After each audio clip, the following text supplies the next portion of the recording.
vayira elav Adonai be'elenei mamrei v'hu yoshev pesach ha'oyel k'choy mayom vayisa einav v'vayar v'hinei shloisha anoshim nitzovim alav v'vayar Ton Savaton Mariae Magdalene erchete prois Kotias etius is omnimion بلى قد جاءتك آياتي فكذبت بها بلى قد جاءتك آياتي فكذبت بها واستكبرت وكنت من الكافرين. L'échange à son sujet a fait l'objet de plusieurs polémiques. Nous avons eu le temps de débattre sur lui. D'autres ont parlé de lui tel que celui qui a fait connaître le christianisme dans le monde, celui qui est venu faire connaître Jésus révélé. D'autres ont parlé de lui en tant qu'imposteur parce qu'il ne se revendiquait pas être sous la loi, chose que Jésus-Christ lui-même n'avait pas emprunté comme chemin. Mais ce qui est important de savoir sur lui est que c'était quelqu'un qui a eu le mérite de répandre le christianisme dans le monde. Et aujourd'hui, la question se pose toujours à son sujet de savoir s'il était vraiment inspiré par le Saint-Esprit ou pas. Vous l'avez bien compris, aujourd'hui nous allons prendre le même thème qui était l'apôtre Paul. Nous allons essayer d'avancer dessus parce que plusieurs téléspectateurs ont réclamé plus de choses à son sujet. Et toujours pour en parler, comme d'habitude, je ne suis pas seul sur ce plateau. J'ai deux illustres invités que je vais prendre la peine de présenter juste après la transition.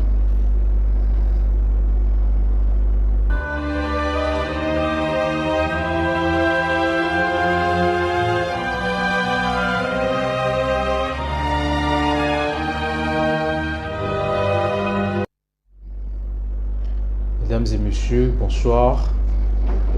Une fois de plus, nous vous remercions d'être des nôtres en ce jour. Ce qui est important ici de rappeler est que nous allons continuer sur l'acte 2 de l'apôtre Paul. Qui était-il? C'est donc celui dont le message unique va encore essayer de parler aujourd'hui. Et pour cela, nous avons deux illustres invités avec nous.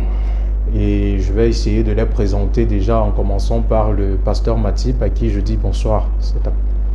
Bonsoir mon cher Daniel, bonsoir à tous les millions de téléspectateurs d'Aoussa 7 et bonsoir à son DG qui nous permet de pouvoir nous exprimer et de pouvoir apporter plus de connaissances, plus de réponses aux questions que les uns et les autres se posent. Donc nous sommes là encore ce soir, espérant être à la hauteur de vos attentes.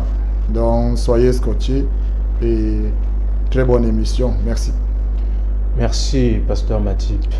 Et sans plus attendre, nous allons présenter son co-panéliste, qui est quelqu'un de connu par vous tous à la maison déjà, je suppose. Il s'agit de cet homme brillant imam, un prédicateur et un bon théologien, à savoir Imam Mokhtar, à qui nous disons bonsoir. Bonsoir, monsieur Dani. Bismillahirrahmanirrahim. Alhamdulillah, alladhi ahdana li tawhid wa sunnah. Wassalatu wassalamu ala man la nabiyya ba'da nabiyina huda wa rahma wa ala alihi wa sahbihi wa man wala. Nous disons bonsoir, n'est-ce pas, aux millions de téléspectateurs de par le monde entier, dans les quatre coins du monde entier qui suivent la meilleure chaîne panafricaine Aoussa 7, la chaîne panafricaine internationale Aoussa 7, que chaque samedi permette à travers ces ondes que vous puissiez, n'est-ce pas, nous recevoir dans la meilleure condition selon votre péripétie, ou bien vous nous, n'est-ce pas, vous nous écoutez.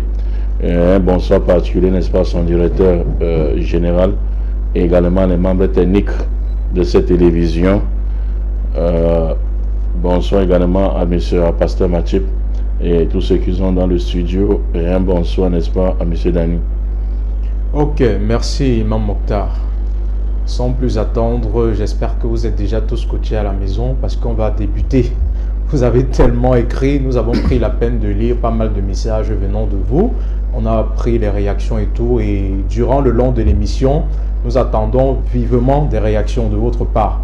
Et déjà, avant de donner la parole au pasteur Matip, je tenais à vous rappeler que l'émission est interactive. Donc, vous avez la possibilité de réagir. Nous avons 2 numéros que vous pouvez appeler. Déjà, le premier numéro, c'est le 658 93 52 15. Le 6 58 93 52 15. Celui-là uniquement pour les appels. Et vous savez, l'indice, c'est le 237 pour ceux qui nous regardent à l'étranger. Et maintenant, nous avons le 6 94 53 68 18. 6 94 53 68 18 qui est uniquement pour les messages WhatsApp. Tout ceci étant dit, l'apôtre Paul, je me tourne vers vous, pasteur Matip. La semaine passée, vous allez essayer de nous faire comprendre qu'il était celui-là même qui est venu nous faire connaître Jésus-Christ glorifié. Parce que les apôtres, n'ayant pas encore reçu le Saint-Esprit, lors de la venue de Jésus sur terre, ils lui disaient « J'ai encore tellement de choses à vous dire. » Mais quand le Consolateur, lui, va arriver, il vous guidera dans tout ça, dans toute cette vérité-là.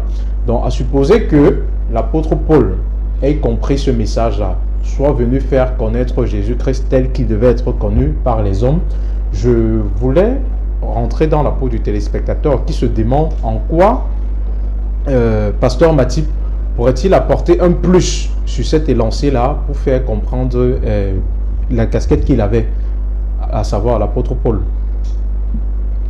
Déjà, je te remercie, M. Daniel, de me passer cette parole.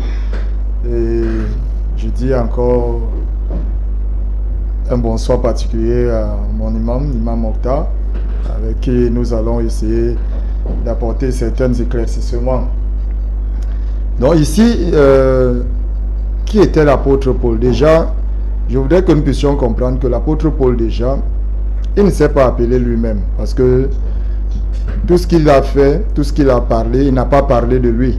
Il n'a fait que parler de Jésus. Et sur la route de Damas, comme nous l'avons dit la dernière fois, je vais lire un peu dans le livre de Actes, Actes chapitre 9, le verset 15, là où le Seigneur parle à Ananias, il lui dit, mais le Seigneur dit à Ananias, lui dit, va, car cet homme est un instrument que j'ai choisi pour porter mon nom devant les nations, devant les rois et devant les fils d'Israël. Donc l'apôtre Paul a été celui-là dont le Seigneur s'est choisi.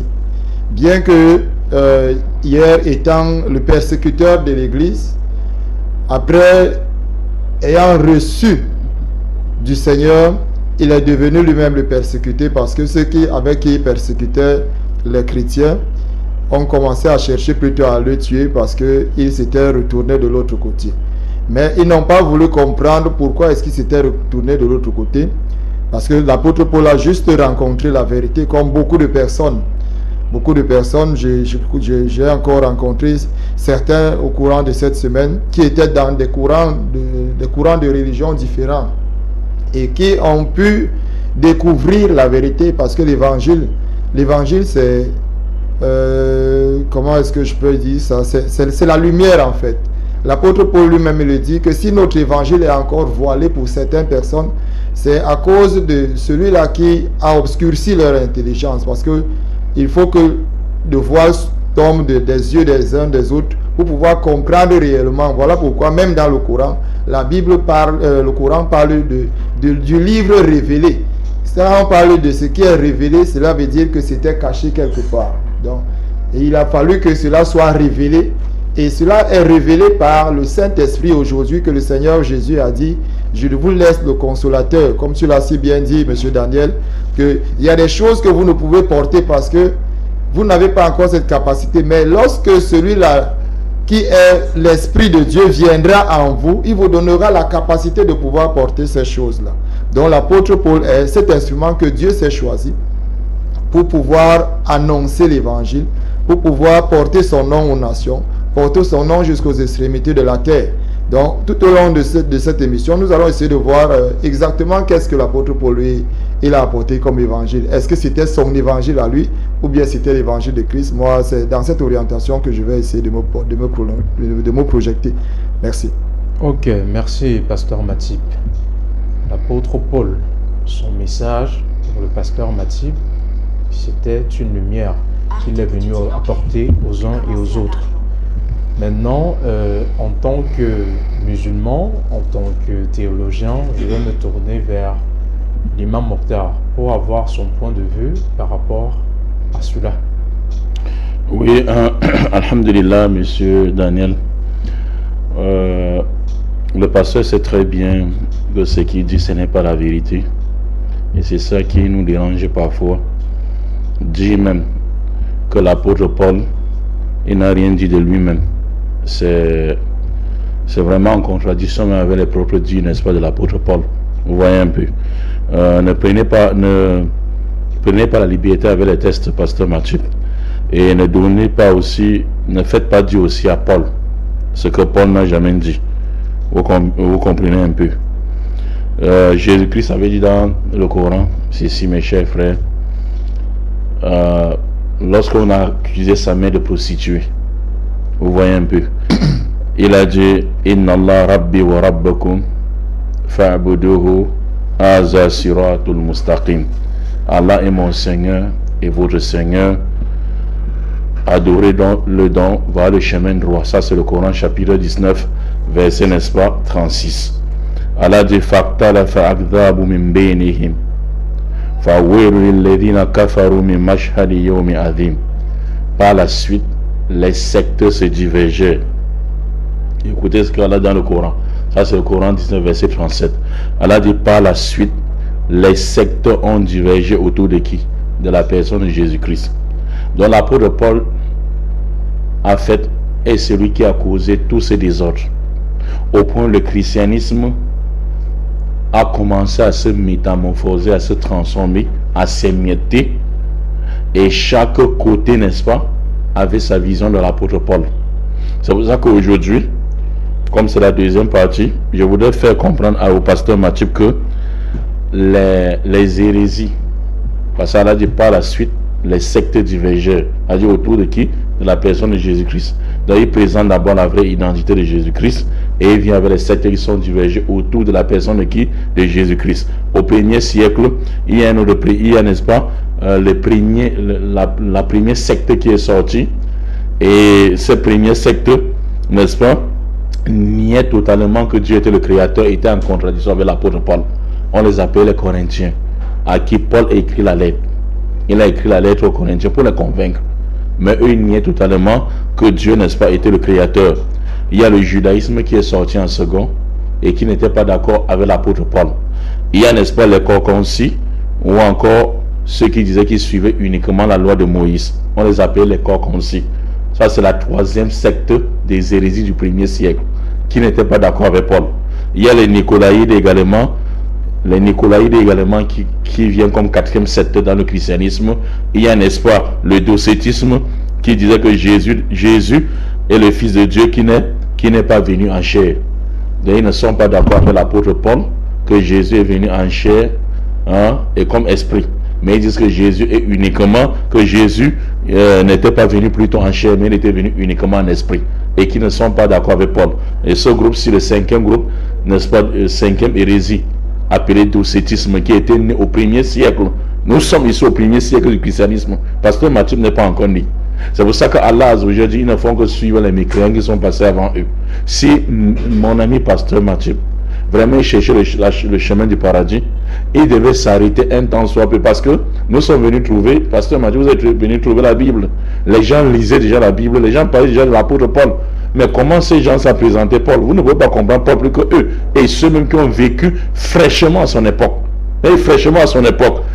Il y a, n'est-ce pas, le gnosticisme qui est sorti. C'est les gnostiques. Et vous connaissez leur courant de pensée. Qu'il faut, n'est-ce pas, assimiler quoi? Philosophie, ou bien la doctrine zoroastrienne, le judaïsme et également le christianisme. C'est que Paul ne voulait même pas. Nous ne sommes, avant de rentrer sur Paul, Allah de vous montrer, comme Allah a dit, de vous montrer comment ces sectes sont nées et qui n'étaient pas d'accord avec l'apôtre Paul. Après maintenant, il y a, n'est-ce pas, les hérésies du deuxième. Il y a eu 6 hérésies au 1er siècle. 6. Au 2e siècle maintenant, il y a encore beaucoup d'autres hérésies dont la première était, n'est-ce pas, le maçonnisme. Le maçonnisme qui dit que il y a 2 dieux dans la Bible, le Dieu fâcheux et le Dieu miséricorde. le Dieu fâcheux de l'Ancien Testament et le Dieu miséricorde du Nouveau Testament. Donc ce que l'apôtre Paul présente comme Jésus et Dieu, eux ne connaissent pas le massionisme. Et ils n'ont pas toujours été d'accord avec Paul. Il y a, n'est-ce pas, l'ébionisme qui dit carrément que Paul était un imposteur. Ce qu'on appelle l'ébionisme, deuxième secte. J'ai dit comme ça là, ça c'est la théologie. La fois passée, je disais que je ne voulais pas augmenter le niveau. Mais nous sommes obligés à aller juste honnête. Ceux qui font des recherches et qui n'ont pas fait théologie, taper l'ébionisme et quel est le courant de pensée et quel secte du christianisme ils appartenaient. À quel siècle? Nous sommes au 2e siècle. Mes chers frères, ça a été créé, n'est-ce pas, par un homme appelé Athanacus, que Jésus n'était pas Dieu, mais il semblait être Dieu. Regardez-moi ça. Que Jésus n'était pas Dieu, mais il semblait être Dieu. Et il y a le monachianisme qui a été créé comme 3e secte, créé par Paul de Samosata, qui a été créé par Paul de Samosata, qui accuse Paul de Tarse avec son ami Drodocus de Benzation. Hein? Ils ont créé leur voie également à deux. Ils disent que leur courant de pensée était quoi? Que Jésus est devenu Christ au moment du baptême et fils de Dieu pendant la crucifixion et non fils de Dieu au début de sa mission, comme a dit l'apôtre Paul. Ils n'ont pas été d'accord. Ces deux prêtres chassés de l'église catholique romaine au nom, n'est-ce pas, de Athanacus, de Samosata plutôt, et de son ami, n'est-ce pas, Drodocus de Benzation. Vous comprenez? L'apôtre, mon ami Matthieu, n'était même pas encore né. Nous sommes aux hérésies du 2e siècle, qui est le 3e hérésie. Les 4e, excusez-moi un peu, hein, parce que vous avez reçu le temps au pasteur Matthieu. Je vous en prie. Parce qu'il faut que les gens... Le 4e, c'était le trithéisme. Le trithéisme, c'est la 4e secte venue au 2e siècle. dont les gens du premier siècle n'ont jamais compris la Trinité. Ils n'ont jamais entendu ça. Il y a le modalisme créé par Sabellius, et j'ai toujours parlé de ça ici, qui était le 5e siècle du 2e siècle. Le modalisme créé, n'est-ce pas, par Sabellius et son ami Pacias, il disait que non, l'église catholique romaine a tort, qu'il y a 3 personnes, n'est-ce pas, en Dieu. C'est plutôt une personne qui a rempli 3 fonctions. Et lui n'est pas d'accord avec ça. C'est souvent certains pasteurs qui viennent ici, je ne vais pas citer les noms parce qu'ils ne sont pas là, qui viennent, n'est-ce pas, défendre, n'est-ce pas, la Trinité n'est-ce pas, de fonction. Lui n'est pas, et c'est ça qu'ils ont créé. Lui n'est pas dans la Trinité de fonction. Il n'accepte pas ça. Mais il accepte la Trinité de personnes. C'est-à-dire c'est 3 personnes qui a formé un. Et ça, c'est le catholicisme. Allez, vous êtes catholique aussi longtemps que vous croyez à ça. Parce que ce sont les premiers qui ont dit avant vous. Donc il a créé Sabellius et Pacias, n'est-ce pas, au 2e siècle, comme faisant partie du 5e secte des hérésies du 2e siècle. Il y a le montanisme, pour dire qu'il faut, pour comprendre l'écriture, il faut avoir l'Esprit Saint. Toujours pas d'accord avec Paul. Ça, c'est ce qu'il dit souvent dans le montanisme. Et sur les mécréants passés avant eux, comme le Coran le dit. Il y a, n'est-ce pas, le basidialisme qui dit qu'il faut adorer juste Dieu pour vous, et vous ne faites pas de débat. Vous allez trouver ce genre de chrétiens. Ils sont en contradiction et avec Paul qui avait débattu, n'est-ce pas, avec ceux qui avaient écrit la lettre, et également avec Pasteur Matthieu sur le plateau, parce que Pasteur Matthieu a fait le débat aujourd'hui avec les musulmans. Ceux-là disent que le débat est interdit. Le débat est interdit. On appelle cela le basidialisme. Vous comprenez un peu. Il y a, n'est-ce pas, le caprocratianisme, qui disent carrément que pas de débat également. Ils ont suivi cela. Il y a l'adoptionnisme. 9e secte regardez, 9e secte du 2e siècle. L'adoptionnisme vous dit que Jésus n'était pas le fils propre de Dieu, mais il était adopté par Dieu. Le groupe où puisent les témoins de Jéhovah au 21e siècle, qui était précédé par les mécréants avant. Vous comprenez un peu. Voilà les hérésies, n'est-ce pas, du 1er et du 2e siècle. Je vais vous donner jusqu'au 21e siècle. Aucun n'a été d'accord avec Paul. Donc justifie-nous que Paul est vrai. Ça sera toi le premier parmi ces sectes du 21e siècle qui disent que Paul est vrai. Ok. Vous avez aujourd'hui beaucoup de gens qui quittent le christianisme. Merci, Imam Mokhtar. Merci pour votre brillant exposé. Déjà, nous avons vu durant le temps de votre parole qu'il y a plusieurs sectes qui ont vu le jour au 1er siècle. Et les uns et les autres n'étant pas déjà d'accord avec l'apôtre Paul. Ça sur plusieurs points. Mais le rappel ici est important pour dire, comme vous l'avez souligné bien, le Coran nous fait comprendre que beaucoup de sectes ont apparu après la venue de Jésus-Christ. il y a eu un débat là-dessus. Mais maintenant, je vais me retourner vers le pasteur Matip, qui croit vivement à ce message de l'apôtre Paul et qui est là susceptible de nous dire en quoi ce message, puisque c'est même le nom de l'émission, message unique, en quoi ce que Paul disait était-il unique? En quoi son message était-il salvateur pour l'humanité qui allait suivre? Déjà, merci une fois de plus pour la parole que tu me passes, mon cher Daniel. Et je vais dire tout simplement que tout ce qui l'imam a notifié, tout ça, ça ne nous sert absolument à rien parce que nous connaissons tous qu'il y a des courants de sectes. Si je me mets à citer des courants de sectes qu'il y a dans l'islam, il ne va non plus s'en sortir. Mais ce n'est pas ça le débat de ce soir, parce que même là-bas, il y en a énormément. Il y en a des compagnons de Mohammed qui n'ont pas été d'accord avec lui. Chacun a créé son courant religieux. Donc quand il se met à parler comme ça, c'est comme si c'était quelque chose de nouveau. Il n'y a rien de nouveau sous le soleil.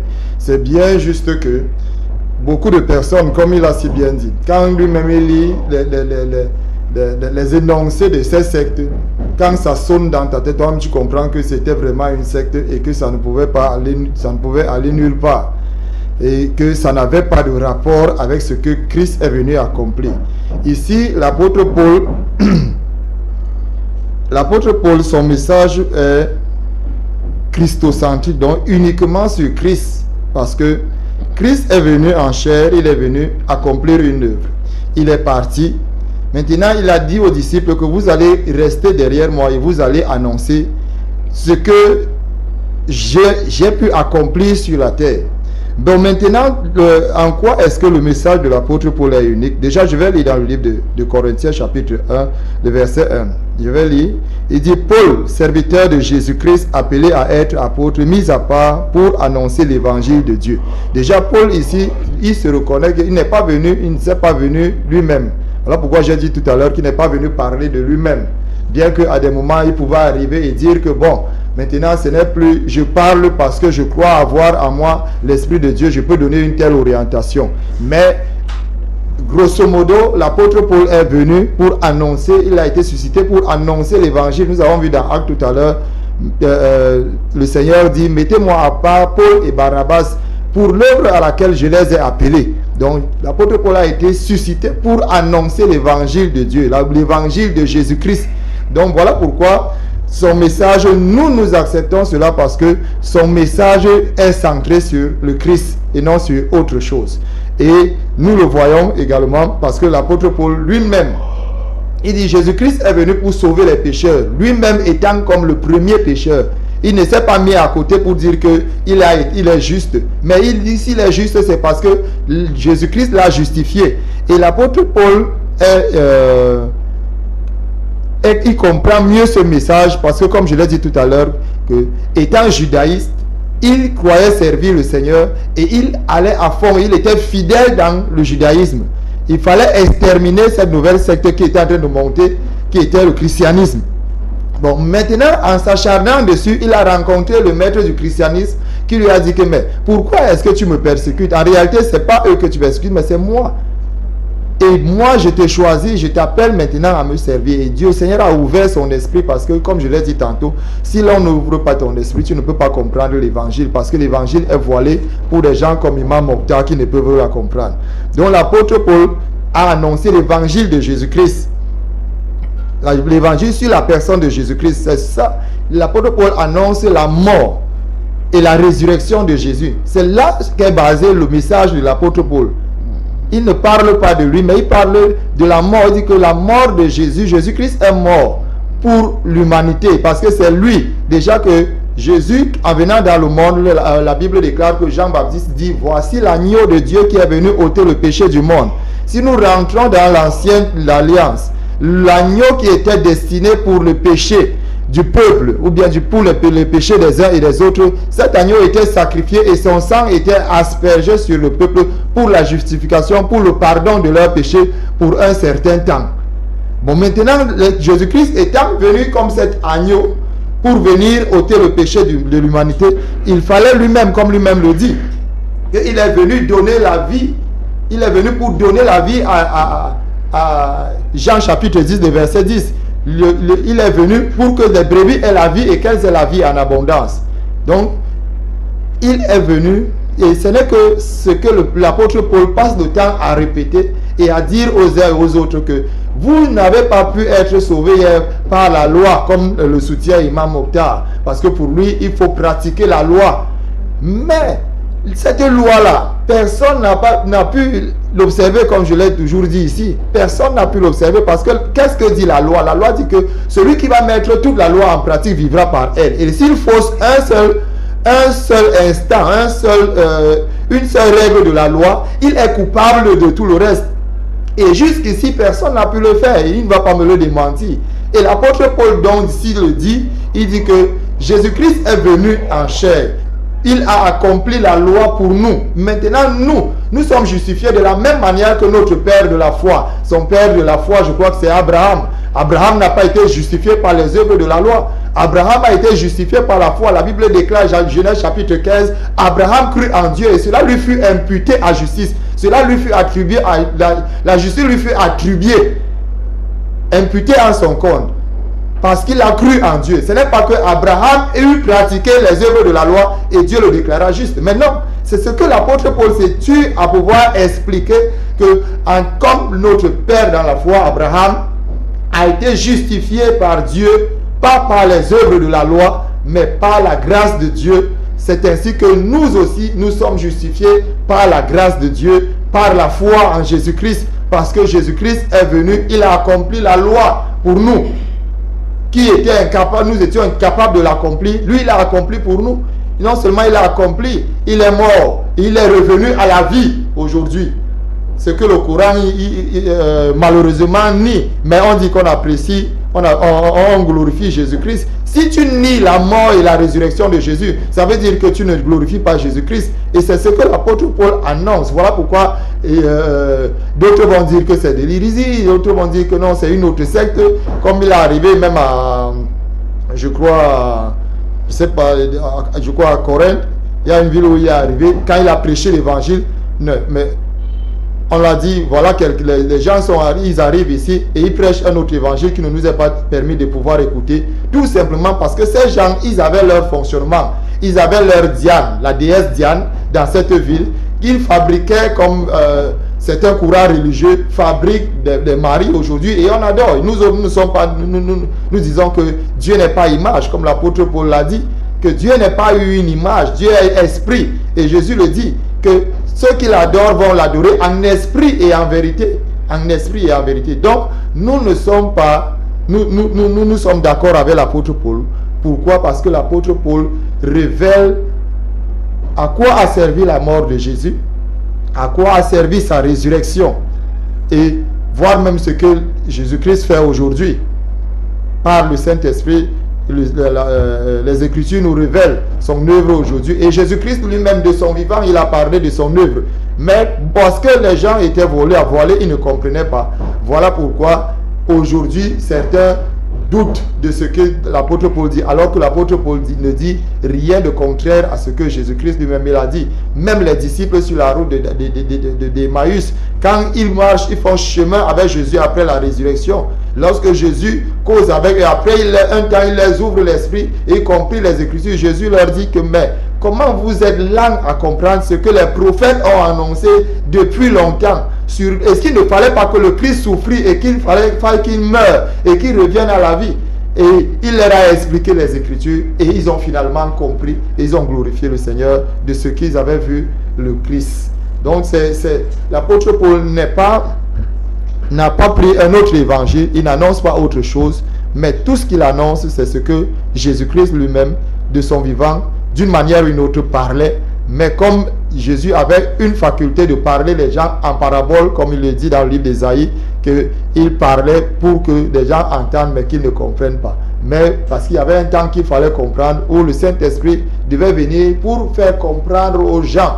En réalité, voilà pourquoi aujourd'hui, si tu cherches la connaissance, si tu cherches à connaître qui est réellement Jésus, j'aime souvent le dire, même à mes bien-aimés musulmans, si tu veux, couche-toi et demande profondément du fond de ton cœur, Seigneur, Saint-Esprit, révèle-moi qui est Jésus, ou bien Jésus-Christ, révèle-toi à moi, je veux te connaître, Je veux te connaître. Pas comme le Coran le dit ou bien comme la Bible le dit, mais je veux te connaître, je veux avoir une expérience avec toi. Est-ce que tu es réel? Tu verras, même dans tes visions, même dans tes songes, le Seigneur va te parler. Merci. Merci, Pasteur Mathilde, pour ce brillant exposé. Pour connaître réellement qui était Jésus, il faut avoir le Saint-Esprit avec soi. C'est peut-être la raison qui empêche Imam Mokhtar jusqu'à présent de connaître réellement qui était l'apôtre Paul.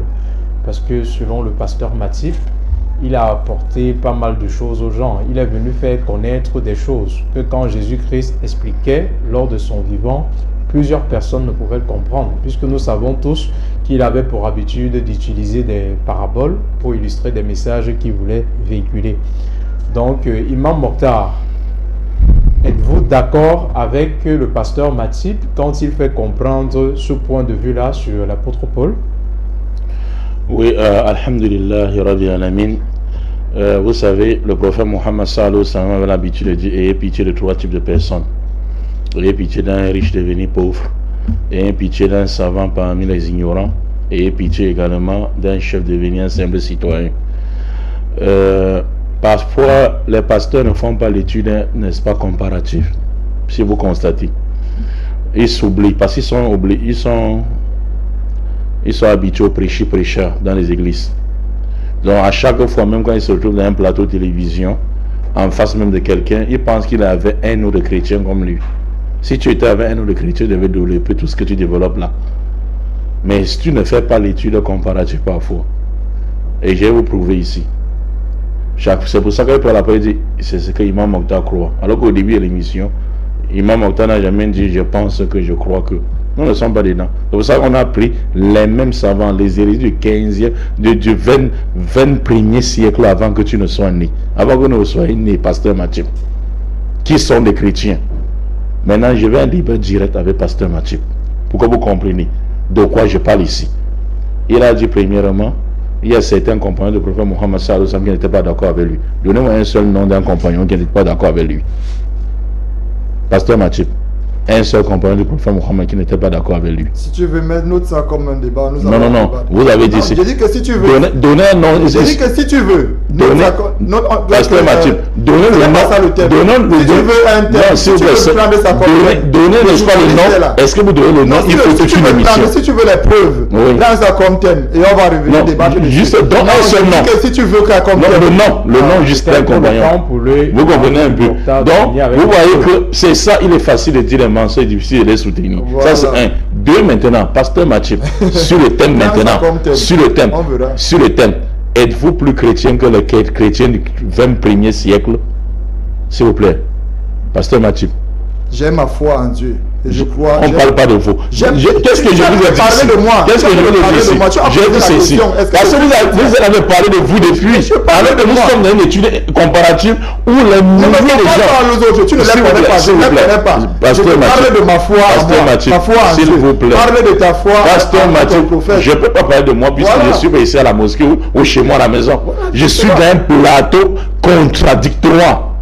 Je suis dans un plateau contradictoire. Elle dit, prouve-moi musulman. Que quoi? Que dans le monde chrétien, vous avez la vie unique sur Paul, comme on a la vie unique sur Mohammed sallallahu alayhi wa sallam. Vous avez la vie unique? On a la vie unique sur Mohammed. Vous avez la vie unique, c'est ce que vous faites croire aux gens.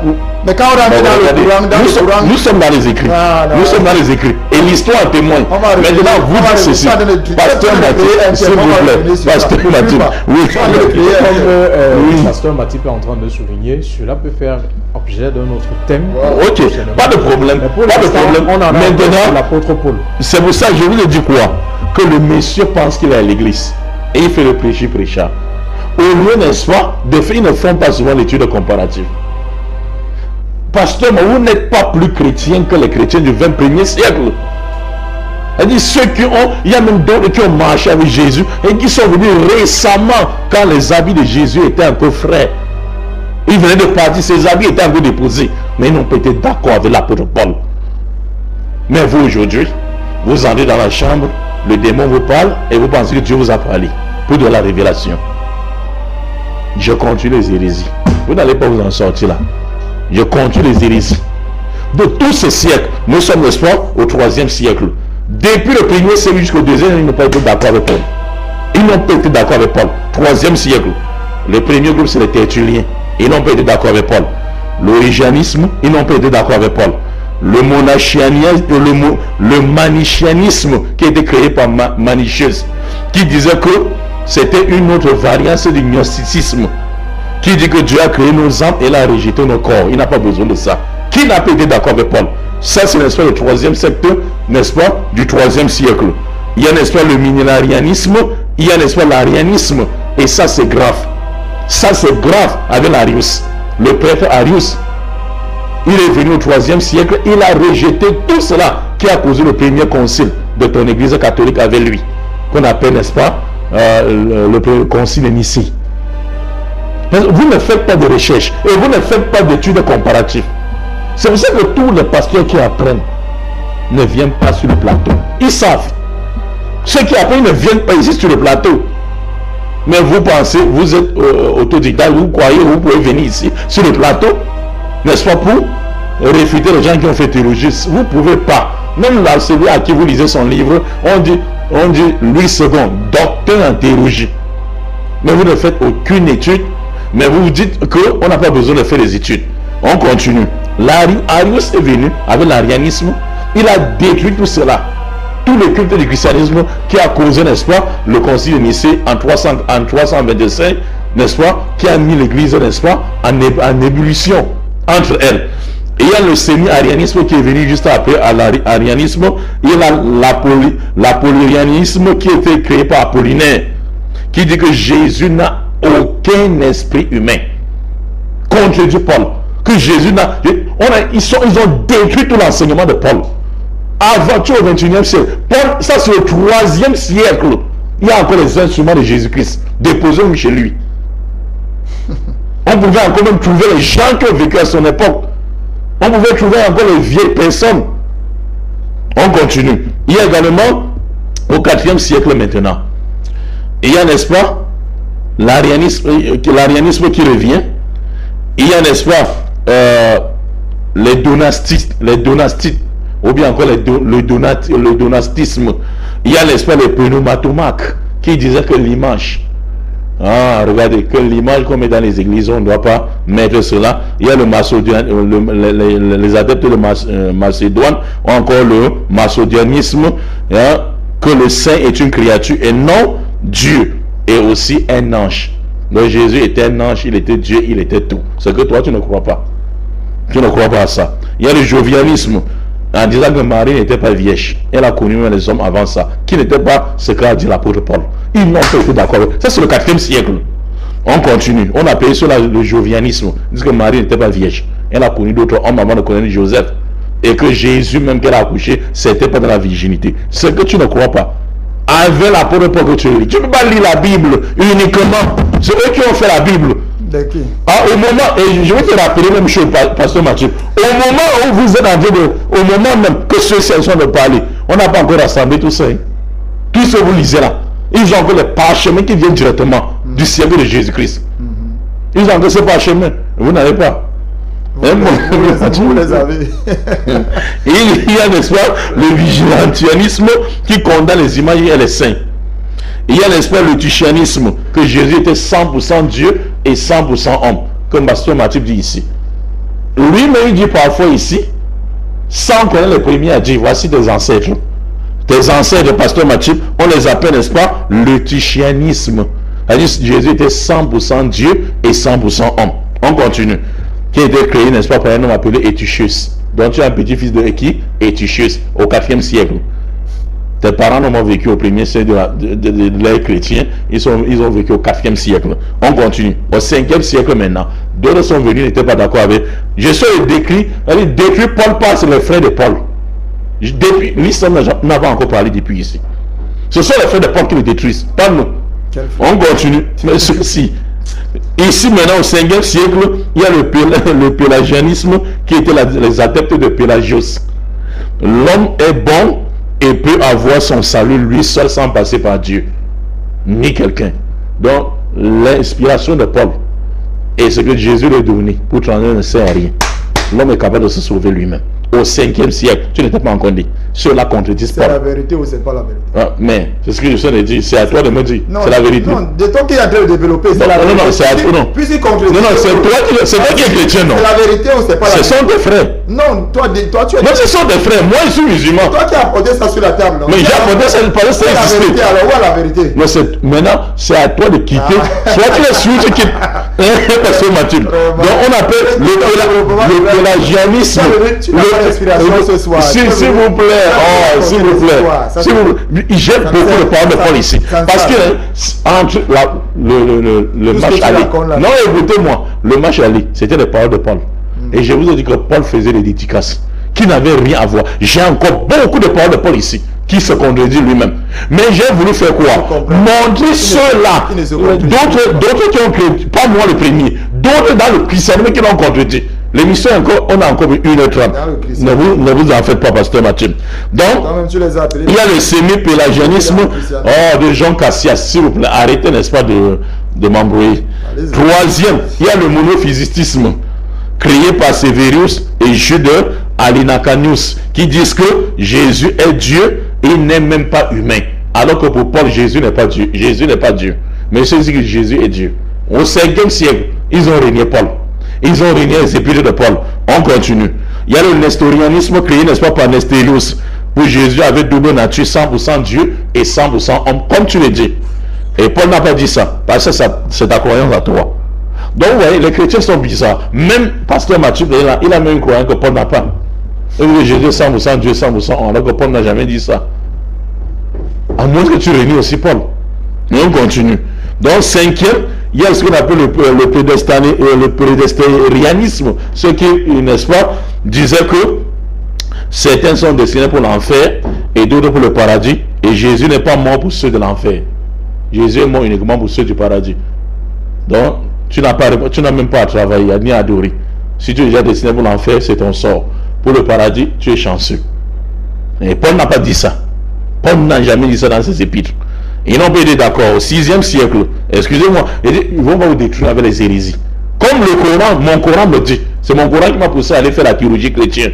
Maintenant, 6e siècle, les gars se sont reposés.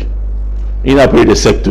Au 7e siècle maintenant, l'autre est venu, le monothélisme. Et tout ça, il va aller au paradis. Regardez des hommes qui sont dans le monde chrétien, dans les siècles. Et tout ça va aller au paradis. Mais c'est bien le but de la recherche du Dieu véritable en lui-même. Depuis qu'on a cité là, il n'y a pas une secte qui ressemble à l'autre. Qui ira au paradis. Où chacun fait comme il veut. Dieu est pour tous. Il y a 1000 chemins pour aller au paradis. Mais légalement, Allah a montré le chemin où Jésus est passé. Il a dit par la suite, les sectes se divergèrent. Et malheur se joue à tous ces sectes qui vont aller en enfer. C'est le Coran qui le dit. Coran 19:37. Tous ceux-là vont aller en enfer s'ils meurent dedans. Donc, le monothélisme, Jésus-Christ avait une pensée divine. Mais son corps était humain. Mais il pensait plutôt comme Dieu pense. Regarde, on n'a jamais dit ça. Hein. Ça, c'est les gens du 7e siècle. C'est-à-dire à l'époque de Mohammed sallallahu alayhi wa sallam même. Et c'est pour ça qu'il est venu détruire tout ça. Pour dire Jésus n'était pas tout ce qu'il raconte là. On continue. Il y a, n'est-ce pas, le polythéisme qui a été créé par Polycus, professeur du Nouveau Testament, et il dit qu'il y avait deux dieux. Dieu n'a pas été incarné à Jésus-Christ, mais Dieu est à part, comme Dieu du Nouveau Testament, et Jésus est le Dieu de l'Ancien Testament, et Jésus est le Dieu du Nouveau Testament. Ce que Paul n'a jamais dit. 8e siècle, les iconoclastes, ceux-là qui brisaient les images, quand ils voient la croix, ils détruisaient la croix. Mais la chapelle de Pasteur Mathieu porte la croix. Chose contraire avec ce qu'enseigne qui? L'apôtre de Paul toujours. C'est l'apôtre de Paul, c'est eux qui a enseigné la croix au pasteur Mathieu. Mais ceux-ci brisaient la croix. On les appelle les briseurs de la croix, les iconoclastes. Et il y a, n'est-ce pas, au 9e siècle, le catholicisme et l'orthodoxisme se scindaient en deux. À cause de tous les débats, comme on voit les débats là. Autour de qui? De la Bible et de l'apôtre Paul. Ils ont fait ce qu'on appelle le grand schisme. Vous avez étudié à l'école. C'est pour ça, n'écoutez pas ces pasteurs. Chers chrétiens, ils vous égarent du droit chemin.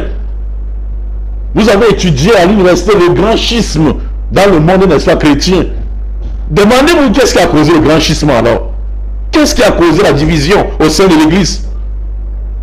Posez-vous la question, pasteur Mathieu. Ne laissez pas chez vous penser avoir la vérité. La sincérité en soi n'a jamais été une garantie de la vérité. Qu'est-ce qui a causé la division? Vous pouvez être sincère, mais vous n'avez pas la vérité. On continue. On continue. Même dans l'islam, il y a la division. Les Qatar. Non. Il n'y a jamais eu de division autour de Mohammed. Oh. Autour de Mohammed, il n'y a jamais eu de division. Sinon, j'étais dit, bon, la division, d'autres musulmans qui disent que Mohammed n'est pas le prophète. Je reviendrai. Non, pourquoi tu vas revenir? Montre maintenant. Alors, donc, c'est ça, l'égarement est clair. On continue. Les Qatar, le corps cause, n'est-ce pas, le mal, et l'âme cause la lumière. Et ils n'ont pas été d'accord avec Jésus, les Qatar, qui sont venus au 10e siècle. 11e, non, s'il vous plaît. Non, je vous... On va restituer tout ce temps. Donnez-moi le temps au pasteur Mathieu. Non, allez-y, Imam Mokhtar. C'est des hérésies. Allez-y. Parce que aussi, pasteur Mathieu pas remarqué, tout à l'heure quand il exposait... Oui, on a laissé finir. Pourquoi je vous ai laissé finir? Pourquoi? Parce que je suis sûr que tout ce que vous racontez, c'est des mensonges. Je vous ai déjà fait... Ça n'a pas de technique. Et vous allez vous bloquer. J'essaye d'être juste. Et quand vous parlez beaucoup, vous vous bloquez toujours. Sachez ça, pasteur Mathieu. Si vous savez que je suis égaré, laisse-moi parler. Le grand schisme encore au 11e siècle, dans le monde chrétien encore, au 12e siècle, pétrogrossianisme qui rejetait le baptême des enfants que pasteur Mathieu fait et que Paul a initié en disant qu'ils suivent Jésus-Christ. Ils ont rejeté. Tu veux voir le baptême? Le baptême par les enfants. Dieu baptise par les enfants. Oui. Donc pourquoi? Parce que le Christ ne s'est pas baptisé en tant qu'enfant. Et si ceux-ci maintenant voilà, acceptent le baptême, parce que Jésus s'est baptisé à l'âge de 30 ans pour devenir le Messie. Voilà, à 30 ans. Oui. Et il baptise à quel âge? Mais ils ont dit baptise l'enfant. Et c'est quoi le baptême? Tu peux me donner la définition? Il faut demander à ceux-ci. On continue. 12. Ils rejetaient les auteurs de l'église également que vous placez ça pour lire. Les auteurs de l'église. Pourquoi tu as mis l'auteur à l'église? Je connais votre église. Pourquoi tu as mis la table là pour poser ta table? Bon, vous voyez. Et ça me concerne aussi musulman. Non, je te pose une question. Tu as des débats avec tes frères, pas moi. Ils ont rejeté l'autel de l'église pour dire que les autels dans les églises ne devaient pas exister. Oui, tu devais arrêter ta Bible à main aussi pour pouvoir... Non, je parle de la Bible. Est-ce que l'autel du plateau maintenant est devenu référent chrétien? Vous avez même comment passer votre... Tout ceci, Imam Mokhtar, sans vous couper, c'est déjà pour nous faire comprendre ici le fait que dans l'esprit chrétien en lui-même, précédé, il y a beaucoup de courants de pensée qui et de contradictions entre eux. Mais eux m'attendent moi musulman, je suis pas dans votre monde. Donc l'objectif ici est que en tant que musulman, vous voulez faire comprendre au pasteur Matip que ce n'est pas vous qui êtes contre l'apôtre Paul. L'apôtre, déjà, vous avez compris. Les chrétiens eux-mêmes, justement, j'essaie d'entrer dans la peau des téléspectateurs qui nous écoutent à la maison pour essayer de leur faciliter la chose. Vous êtes là pour nous démontrer que ce n'est pas parce que vous êtes musulman que vous êtes contre l'apôtre Paul. Vous êtes là pour nous faire comprendre que dans l'histoire du christianisme en lui-même, puisque nous avons parlé ici qu'il était né au 1er siècle, l'apôtre Paul, du 1er siècle jusqu'au 10e siècle, il a été combattu lui-même par des chrétiens qui ne croyaient pas au message qu'il véhiculait. Nous sommes au 12e siècle. Il y a les Weldes qui sont venus au 13e siècle, je vais aller rapidement. Il y a, n'est-ce pas, les flagellites, ceux qui se flagellaient et se blessaient, ce que l'apôtre Paul a interdit, ceux qui se blessaient.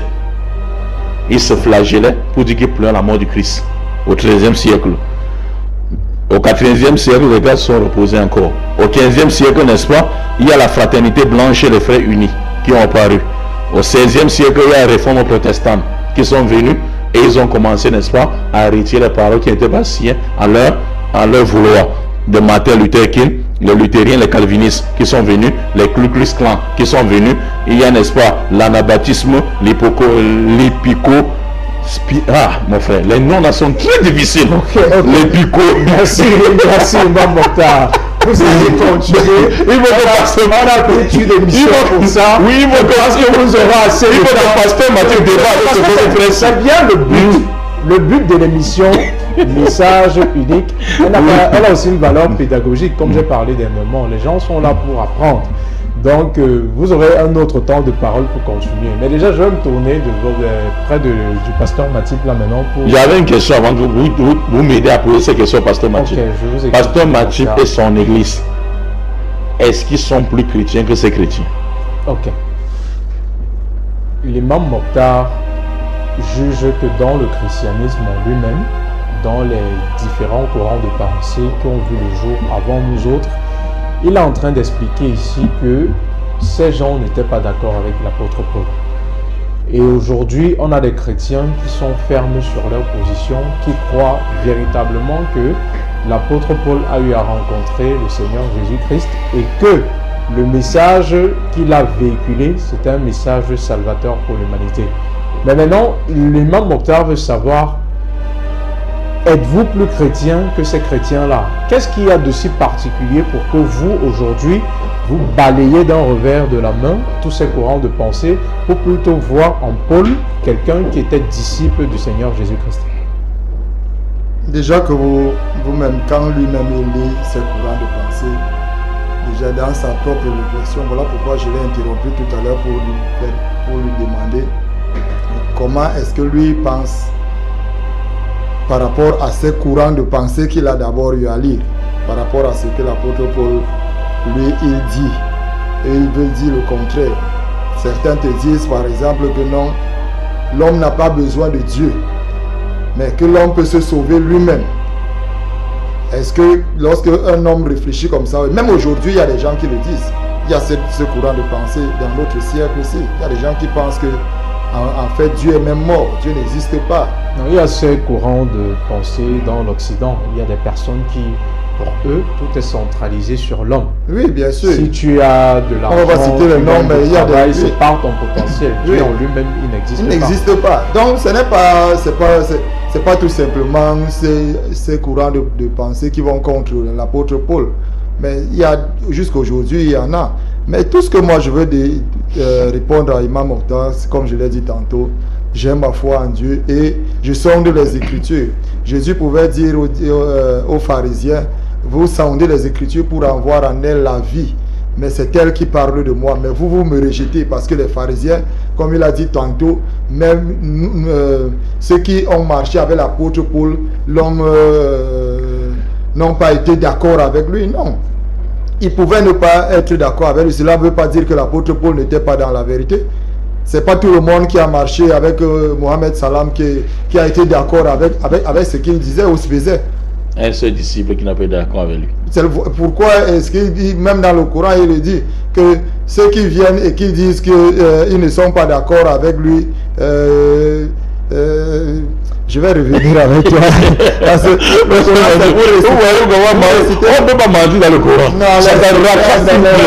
Sans vous interrompre, il vient de souligner un point qui est important. Le fait d'être d'accord ou pas avec quelqu'un, ce n'est pas ce sur quoi on pourrait se baser pour dire que son message est véridique ou non. Parce que maintenant, on va attaquer le message eux-mêmes. On va attaquer le message de Jésus. Ils ont rejeté le message. Certains l'ont pris pour un imposteur. Oui. Maintenant, les Écritures maintenant. On va rentrer sur les dits de Paul maintenant. Si le pasteur va s'en sortir. Bon. Ok, vous pouvez continuer. Voilà. Donc, c'est pour ça que j'étais en train de dire que c'est pas parce que les gens ont marché avec quelqu'un et ils ont refusé son message. Ça veut dire que son message était faux. Donc moi je vais tout simplement revenir, comme je l'ai dit en début d'émission, que je voudrais m'attarder sur ce que Paul a dit et sur ce que Jésus a fait. C'est ce qui est plus important. Il a dit que nous les pasteurs, nous ne faisons pas les études de comparaison. Donc nous allons entrer un peu dans cette étude de comparaison par rapport à ce que Paul a dit et par rapport à ce que Jésus a dit et par rapport à ce qui avait été dit avant Jésus. Ou est-ce que Paul a inventé quoi que ce soit? Je vais revenir par exemple je vais commencer par Jésus lui-même. Jésus parle dans le livre de Jean chapitre 3, l'entretien avec Nicodème. Quand tu vas plus bas au verset, à partir du verset 16, il déclare car Dieu a tant aimé le monde qu'il a envoyé son Fils unique afin que quiconque croit en lui ne périsse pas mais qu'il ait la vie éternelle. Verset 17 dit, Dieu en effet n'a pas envoyé son Fils dans le monde pour qu'il juge le monde, mais pour que le monde soit sauvé par lui. Verset 18. Celui qui croit en lui n'est point jugé, mais celui qui ne croit pas est déjà jugé parce qu'il n'a pas cru au nom du Fils unique de Dieu. Donc, je m'arrête là. Celui qui ne croit pas est déjà jugé. Celui qui croit est déjà justifié parce qu'il a cru au nom du Fils de Dieu. Bon, quand l'apôtre Paul, pendant son chemin, développe par exemple cette parole, on va venir dire que non, l'apôtre Paul est en train d'enseigner autre chose. Je vais lire dans le livre de 1 Corinthiens chapitre 15, le verset 3 à 4. C'est ce que l'apôtre Paul définit ici. Il dit, je vous ai enseigné avant toute chose. Je l'avais aussi reçu. Il l'avait reçu. Ce n'est pas lui qui l'a inventé. L'apôtre Paul l'avait reçu. Que Christ est mort pour nos péchés, selon les Écritures. Christ est mort pour nos péchés, selon les Écritures. Il l'a aussi reçu. Il l'a reçu où? On va rentrer avant que Paul ne soit dans le livre d'Ésaïe 53. Ésaïe 53, Ésaïe 53 à partir du verset 7. Il dit, il a été maltraité et opprimé, et il n'a point ouvert la bouche, semblable à un agneau qu'on mène à la boucherie, à une brebis muette, dont ceux qui l'attendent, il n'a point ouvert la bouche. Il a été enlevé par l'angoisse et le châtiment, et parmi ceux de sa génération qui a cru qu'il était retranché de la terre des vivants et frappé pour les péchés de mon peuple, qui a cru pendant son temps. Isaïe qui le parle ici. Jésus n'est même pas encore venu lui-même. Maintenant, Paul revient sur ce que Isaïe avait dit, que Jésus-Christ, il avait été frappé, retranché de la terre. Donc il est mort, comme certains refusent d'accepter, parce que c'est ça qui fait mal à certaines personnes. On tire sur l'apôtre Paul, on dit que non, Jésus n'est pas mort, Dieu a fait un faux semblant. Des histoires tout simplement. Voilà les gens qui ont trafiqué la Bible. Ils disent que c'est un faux semblant. On a mis son sépulcre parmi les méchants, son tombeau avec les riches, quoiqu'il n'eût point commis de violence et qu'il n'eût point de fraude dans sa bouche. Jésus n'a pas commis de fraude, mais on l'a pris, on l'a mélangé avec les pécheurs à partir de la croix. La Bible dit, verset 10, il a plu à l'Éternel de le briser par la souffrance après avoir livré sa vie en sacrifice pour le péché. Il verra une postérité et prolongera ses jours. Et l'œuvre de l'Éternel prospérera entre ses mains. Ça, c'est Ésaïe qui est en train de parler ici. Et il détaille l'œuvre de Jésus-Christ. Et c'est cette œuvre que l'apôtre Paul vient ici. Et il déclare dans le livre de 1 Corinthiens 15, le verset 3. Je vous ai enseigné avant tout, comme je l'avais aussi reçu. Je l'avais reçu. Que Christ est mort pour nos péchés, selon les Écritures. Il a été enseveli, qu'il est ressuscité le troisième jour selon les Écritures. Toujours selon les Écritures. Pas selon lui, Paul. Est-ce que tu comprends? Pas selon lui, Paul. Tu as parlé tout à l'heure, s'il te plaît, laisse-moi tranquille. Donc nous voyons ici que Paul n'a rien dit de lui-même. Il a tout simplement pris ce qui avait déjà été dit par Jésus lui-même et par les prophètes qui l'ont précédé, et il a développé en sa manière et il a enseigné aux autres. Et plus il a enseigné ce que Jésus-Christ est venu accomplir par les Écritures. Parce que ici, Jésus ne l'a pas dit que bon, voici. Mais Ésaïe est en train de détailler ici. Ésaïe est avant la venue de Jésus. Et il parle de la mort de Jésus clairement. Donc, et il pose la question que qui a cru à ce qui avait été dit ou fait. Donc personne, voilà pourquoi Imam peut dire maintenant les courants des sectes sont sortis, parce que eux-mêmes, Ésaïe avait déjà prophétisé, et il fallait aussi que cette prophétie qui venait de Dieu même s'accomplisse, que les gens de son temps ne puissent pas comprendre. Donc il y avait, tout ça c'était dans le plan et le projet de Dieu. Donc nous aujourd'hui, la Bible déclare dans le livre de Daniel chapitre 10 de verset 3 que à la fin des temps la connaissance augmentera. Donc il ne peut pas me poser la question de savoir si je suis plus chrétien que ceux d'avant, parce qu'aujourd'hui j'ai le Saint-Esprit à moi qui m'atteste et j'ai les Écritures qui m'amènent à comprendre ce que peut-être hier certains ne pouvaient pas comprendre. Donc je peux te dire que oui, pour certains je suis plus chrétien qu'eux, parce que je comprends mieux ce que eux n'arrivaient pas à comprendre à leur époque et à leur temps. Donc je vais continuer. Voilà ce que l'apôtre Paul enseigne. L'apôtre Paul enseigne la mort et la résurrection de Jésus. Jésus-Christ lui-même, il déclare qu'il est venu pour que les brebis aient la vie. Dieu a tant aimé le monde qu'il a envoyé son Fils mourir pour nous, afin que nous soyons sauvés. Donc nous aussi, l'apôtre Paul parle de la justification.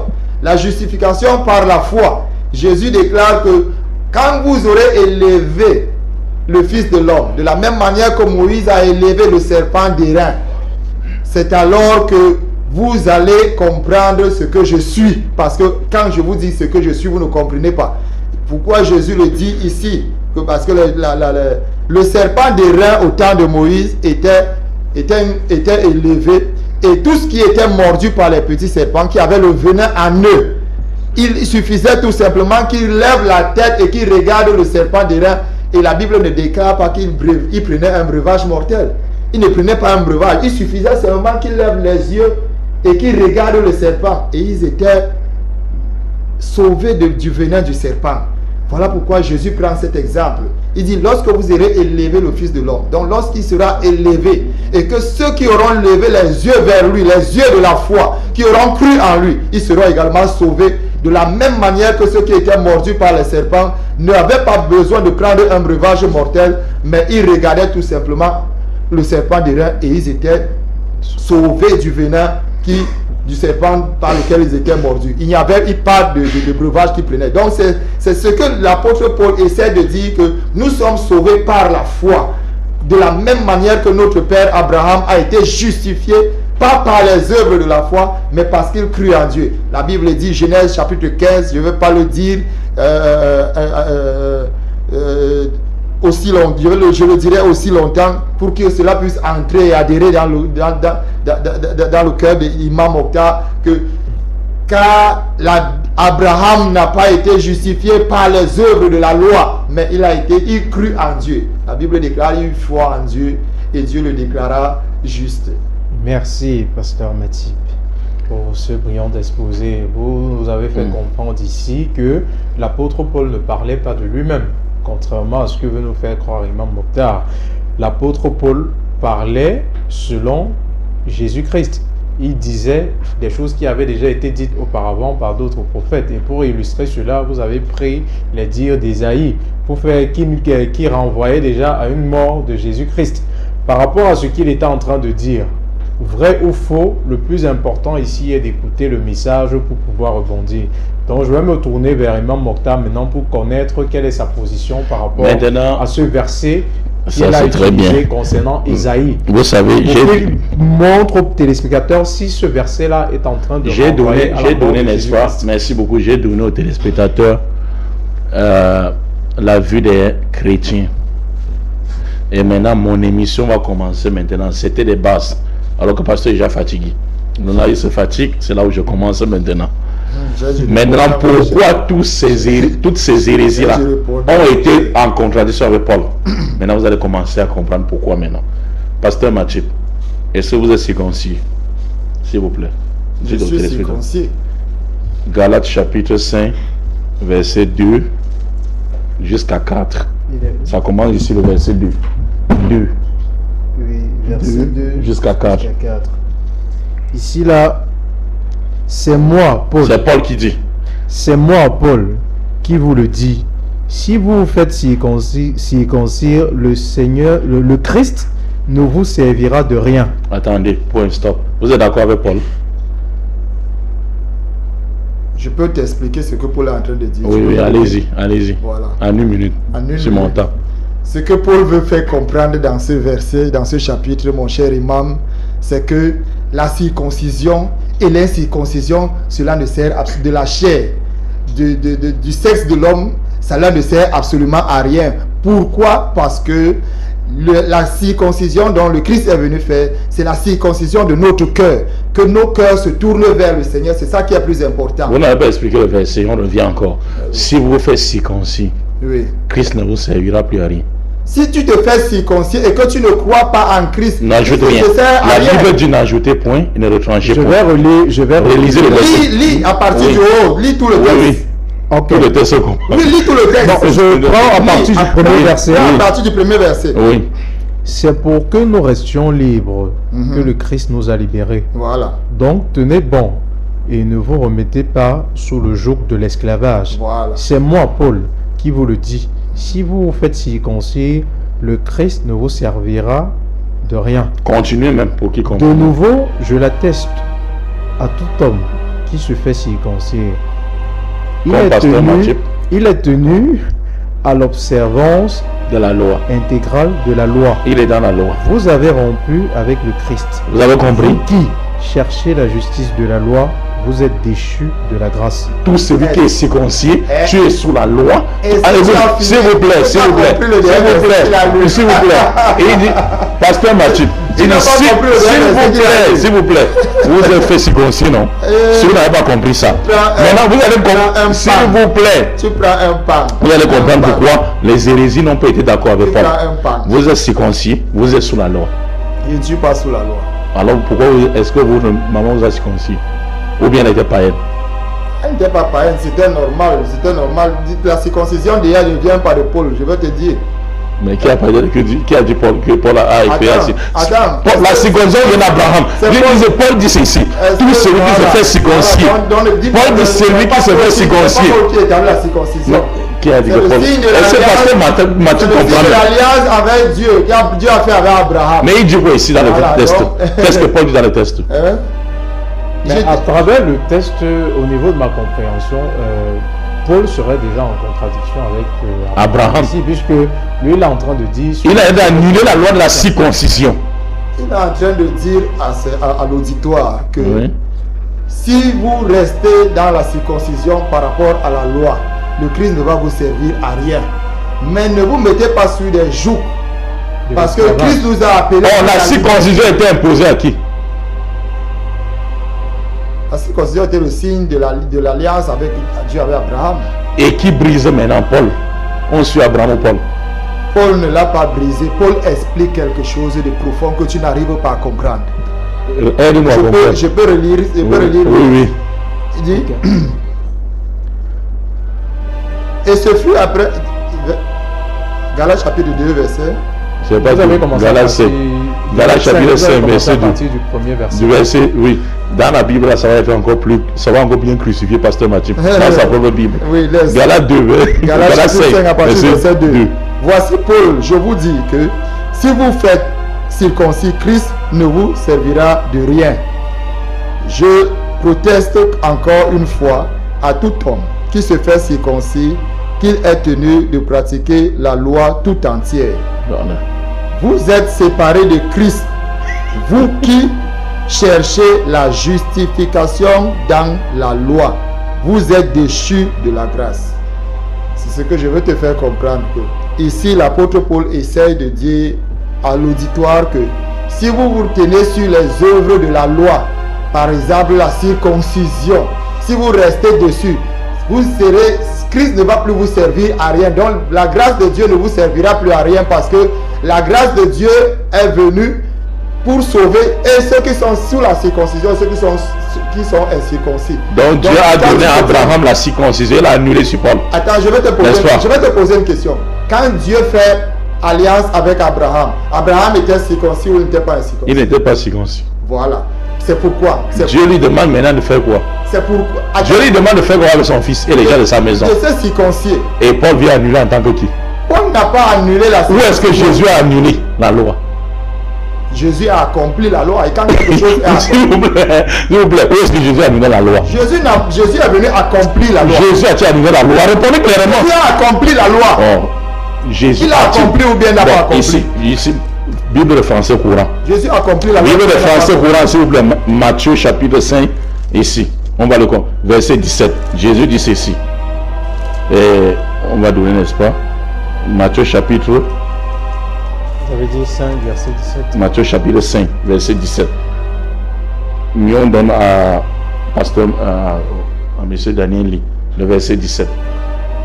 Ne pensez pas que je sois venu supprimer la loi de Moïse et l'enseignement des prophètes. Je ne suis pas venu pour les supprimer, mais pour leur donner tout leur sens. Très bien. Voilà. Jésus est venu faire comment? Donner le sens à la loi de Moïse. Maintenant, Paul est qui peut supprimer la loi? Écoute ce que Paul dit. Non, Paul a supprimé. S'il vous plaît, Jésus-Christ dit. Ça c'est la quatrième fois que vous allez le lire. S'il vous plaît, ne prenez pas tout mon temps. Ne prenez pas tout mon temps. Vous avez déjà lu ça 4 fois. Pas fini de lire. S'il vous plaît. Vous voulez aller jusqu'à quel verset exactement? Moi je dis ce verset 6 tout simplement. Allons-y. Ok, allons-y. Pour nous, c'est de la foi que nous attendons par l'esprit, l'espérance de la justice. Car en Jésus-Christ, ni la circoncision, ni l'incirconcision n'a de valeur, mais la foi qui est agissante par la charité, par l'amour. Donc Paul a annulé la loi. Il dit que tout ça Paul a annulé la loi. Répondez clairement aux gens. Il dit que tout ça s'accomplit dans donc la loi ne sert à rien, quoi. Si tu accomplis la loi et tu ne manifestes pas l'amour, ça te sert à quoi? Ça veut dire Paul a annulé la loi. Soyez clair, bref. J'ai dit que Paul a annulé la loi ou pas? Il ne l'a pas annulé. Il l'a accompli en Christ. La loi est accomplie en donc Christ. ça veut donc qu'on doit nous circoncire comme dit la loi alors. Que tu te circoncis, c'est que Paul veut te faire comprendre. Que si tu te circoncis, pas, ça ne sert à rien. Ce qui est plus important, c'est qu'il. Mais il vient de dire en haut que celui qui est. S'il vous plaît, Paul vient de dire. Ce n'est pas ça qui va t'amener. Maintenant, je vais prendre la parole. Je peux reprendre la parole. Écoute, je peux prendre la parole. C'est ça qui va te sauver. S'il vous plaît, je reprends la parole. Jésus-Christ. Oui, je reprends la parole. Je reprends la parole. Je reprends la parole. Oui, je te la remets. Regardez maintenant, je vous avais dit quoi à l'entame. Il va débattre. C'est pas pour rien que les 20 premiers siècles, les chrétiens sont divergés autour de Paul. Ça commence, ça commence à être plus clair. Oui, ça commence maintenant. Vous voyez pourquoi beaucoup l'ont rejeté dans les siècles passés, comme hérésie. On continue. Paul dit ceci dans le livre de Romains chapitre 15, Romains chapitre 7, verset 15 à 24. Maintenant, pasteur Mathieu, vous allez, n'est-ce pas? Vous allez parler. Vous voulez parler, non? Paul dit ceci. Effectivement, je ne comprends rien à ce que moi-même je fais. Je ne comprends rien à ce que moi-même je fais. Ce que je veux, je ne le fais pas. Mais ce que je déteste, je le fais. Dans le livre. Romains chapitre 7. Vous allez nous expliquer. Romains. Je suis d'accord. Parce que comme tu es paulien. Romains chapitre 7, verset 15 à 24. Et il dit ceci. Je ne comprends rien à ce que je fais. Ce que je veux, je ne le fais pas. Ce que je déteste, c'est ce que je fais. Or, si ce que je ne veux pas, je le fais, je suis d'accord. Dans mes membres, je découvre une autre loi qui combat contre la loi qui ratifie mon intelligence. Elle fait de moi le prisonnier de la loi du péché qui est dans mes membres. Malheureux homme que je suis. Pasteur Mathieu, quelle est la position de Paul? Notez cela. On continue. On continue, toujours avec Paul. Paul, Allah. Ici, Paul n'a rencontré aucun disciple de Jésus-Christ. Il n'a pas rencontré Jésus, il n'a pas rencontré les disciples de Jésus-Christ, mais il se permet d'enseigner. Maintenant, Paul a annulé tous les autres évangiles également, par ses propres enseignements. Pasteur Mathieu est surpris, hein? Tu as l'esprit confondu. Pasteur Mathieu est surpris d'entendre ça. Oui, tu as l'esprit confondu. Ici maintenant, Paul, il dit ceci.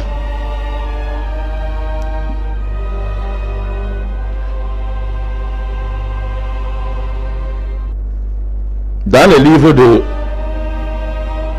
1 Corinthiens, 2 Corinthiens chapitre 11 verset 19. Il dit, ce que je dis avec sujet, l'assurance sujet de me glorifier. Je ne le dis pas selon le Seigneur, mais comme par folie. Pasteur Mathieu, glorification de Paul dans le livre de Corinthiens. Le titre c'est quoi? Glorification de Paul. Paul dit ce que je dis. Je le dis avec l'assurance sujet de me glorifier. Je ne le dis pas selon le Seigneur, mais comme par folie. Pasteur Mathieu, vous n'avez même pas encore fini avec Romains chapitre 7. Je ne vais pas ajouter question sur question. Donnez, n'est-ce pas, la parole à Pasteur Mathieu. Il va travailler. Parce qu'on a vu les hérésies qui sont passées avant et qui ont détruit, n'est-ce pas, carrément les dits de Paul. Pasteur Mathieu n'a pas cru. Maintenant, on entre dans ces dits maintenant. Pourquoi Pasteur Mathieu essaie d'arranger. L'autre frère a dit que Satan m'a chargé et m'empêche de m'enorgueillir. L'ange de Satan. L'ange de Satan. L'ange de Satan, c'est Satan.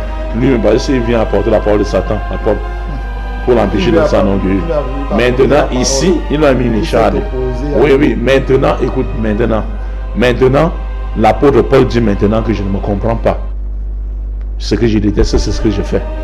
Ce que je ne veux même pas faire, ce que je fais. Expliquez-nous ces paroles. Romains 7, verset 15 à 24. Après, on va prendre le livre de Corinthiens où il se glorifie. Ah, merci Daniel, merci. Je apprends de coup parce Ok, que vous pouvez une fois vous Imam prendre me la la parole. donne.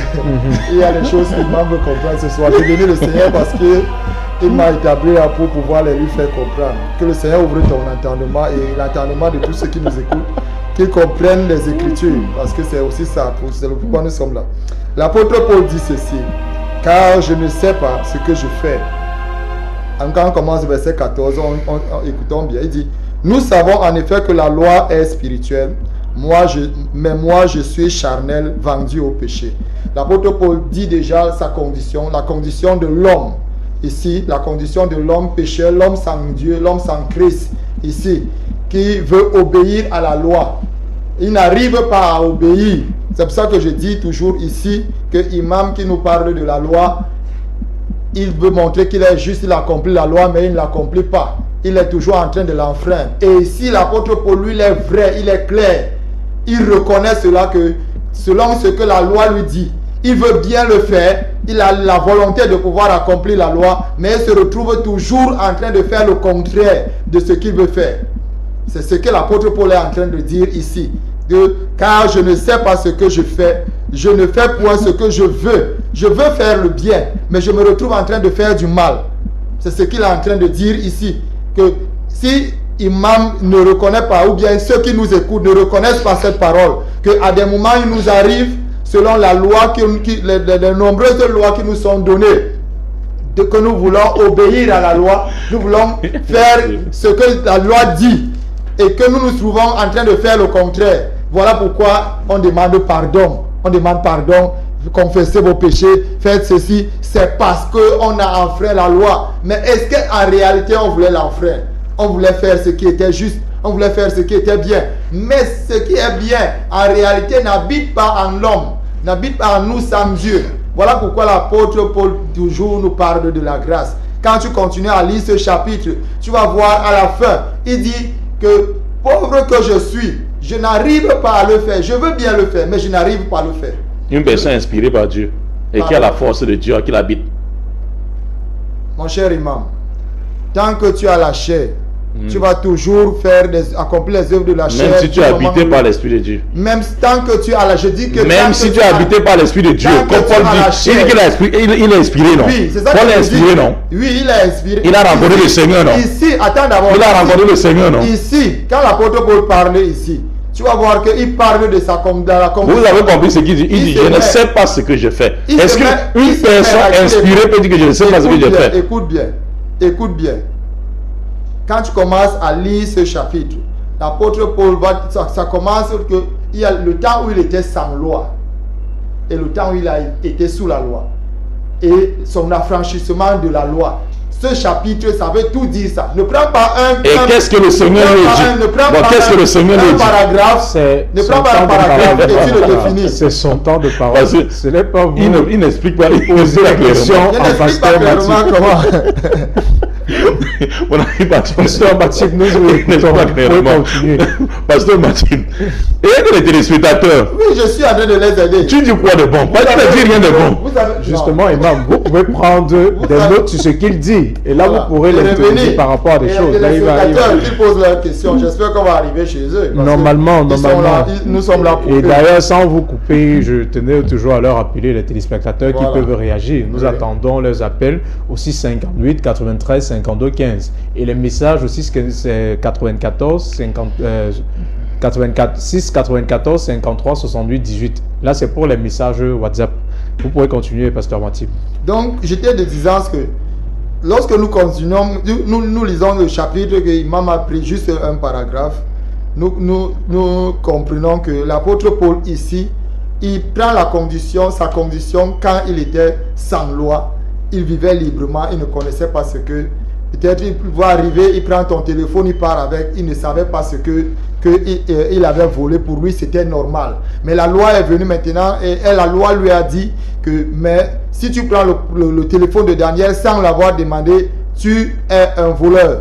Et maintenant, donc, la loi a eu cette capacité en lui de pouvoir dominer sur lui, qu'à des moments, il n'arrivait pas à se retenir, il pouvait prendre ce téléphone et il se retrouvait condamné par la loi, donc il était mort. Mais Gloire soit rendue à Dieu par Jésus-Christ qui est venu pour lui délivrer de cette mort-là. Voilà pourquoi quand tu continues, je l'ai dit tout à l'heure, quand tu continues à lire ce chapitre, tu vas voir qu'il arrive à un moment donné où il rend gloire à Dieu. Parce que s'il demeurait sous la loi, comme Imam veut demeurer sous la loi, il n'allait jamais être sauvé parce que la loi a cette capacité. Pourquoi est-ce que Dieu a donné même la loi aux hommes? C'était pour montrer leur incapacité de pouvoir être juste d'eux-mêmes.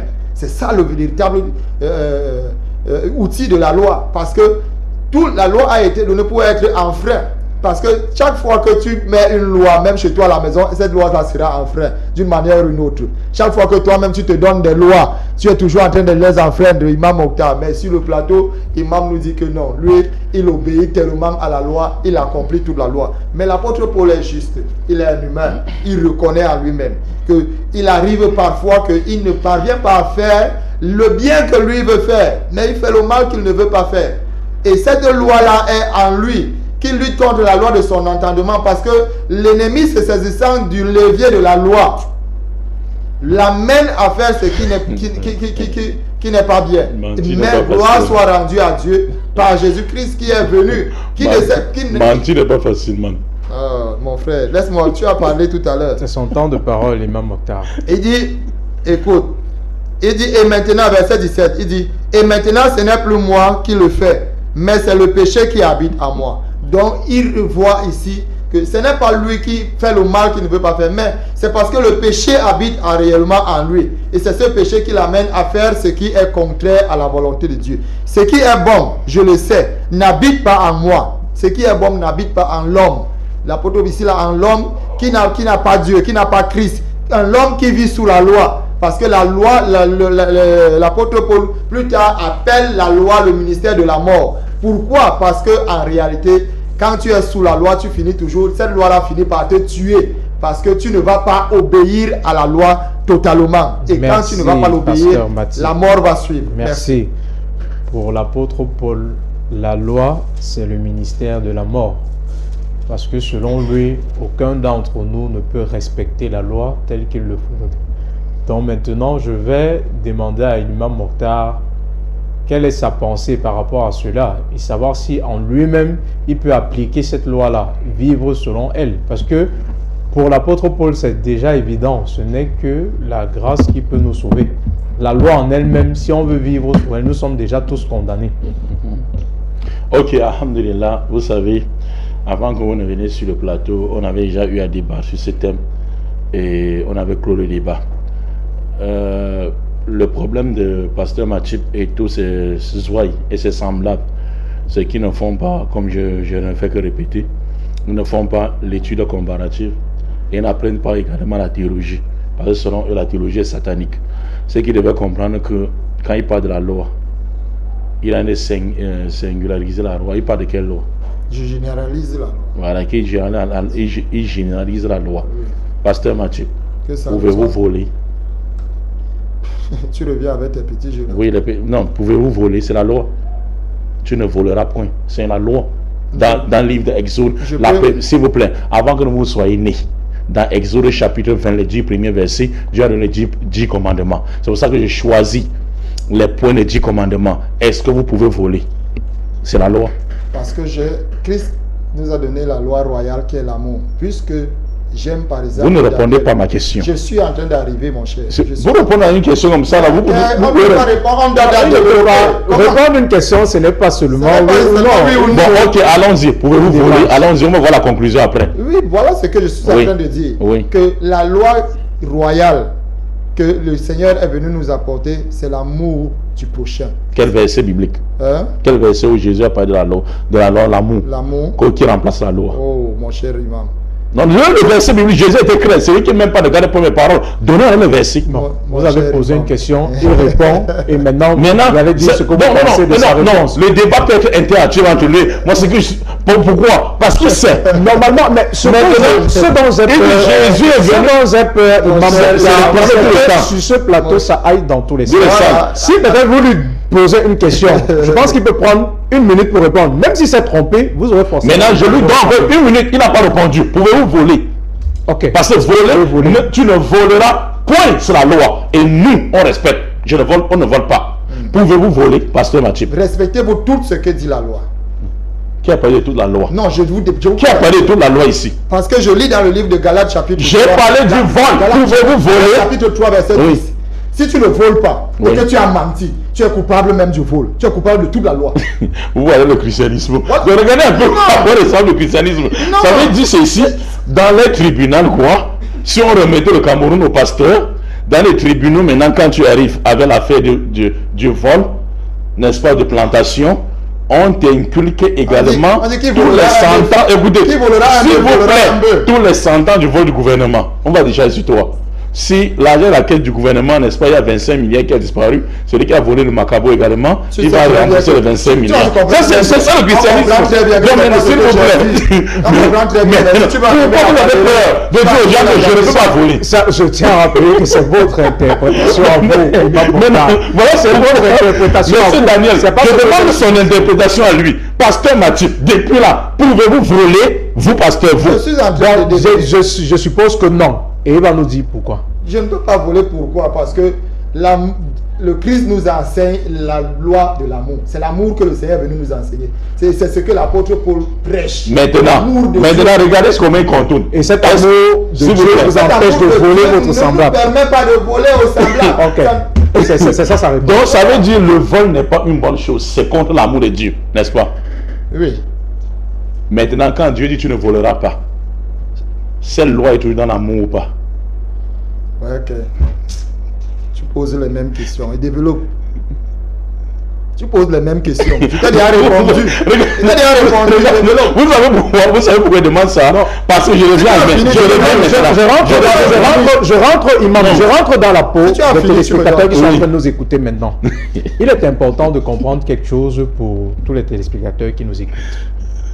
L'approche que certains ont souvent, c'est qui leur empêche de voir les choses dans un autre angle, c'est le fait que les lois en elles-mêmes, si on veut parler de l'amour, je pense que les lois en elles-mêmes, c'est l'amour de Dieu par rapport à nous. Parce que Dieu nous a donné ces lois parce qu'il nous aime. Parce qu'il sait que si nous vivions n'étant pas sous cette loi, ça va aller dans tous les sens. Si peut-être aujourd'hui, l'État camerounais n'interdit pas le vol, personne ne sera plus en sécurité ici. Mais si ça commence à venir. Je pense que la loi en elle-même, c'est l'amour. Ça commence à venir. C'est la question que vous avez posée vous-même. Maintenant, je vais vous faire un test dans Deutéronome chapitre 27, verset 28, verset 26. Deutéronome chapitre 27, Deutéronome 27 verset 26. Verset 26. C'est le dernier verset. Ici. Deutéronome 27, verset 26.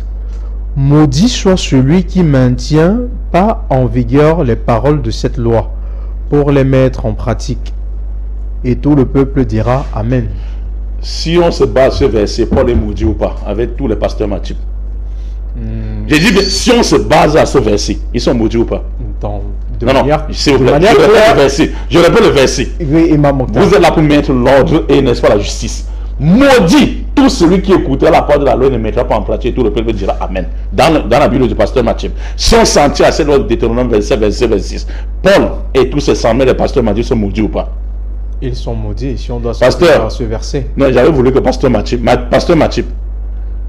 vous fouillez la Bible, vous êtes en train de suivre le débat, vous êtes concentré sur... Pasteur Mathieu. Oui, pasteur Mathieu. Est-ce que tu as une femme? Deutéronome 27, verset 26.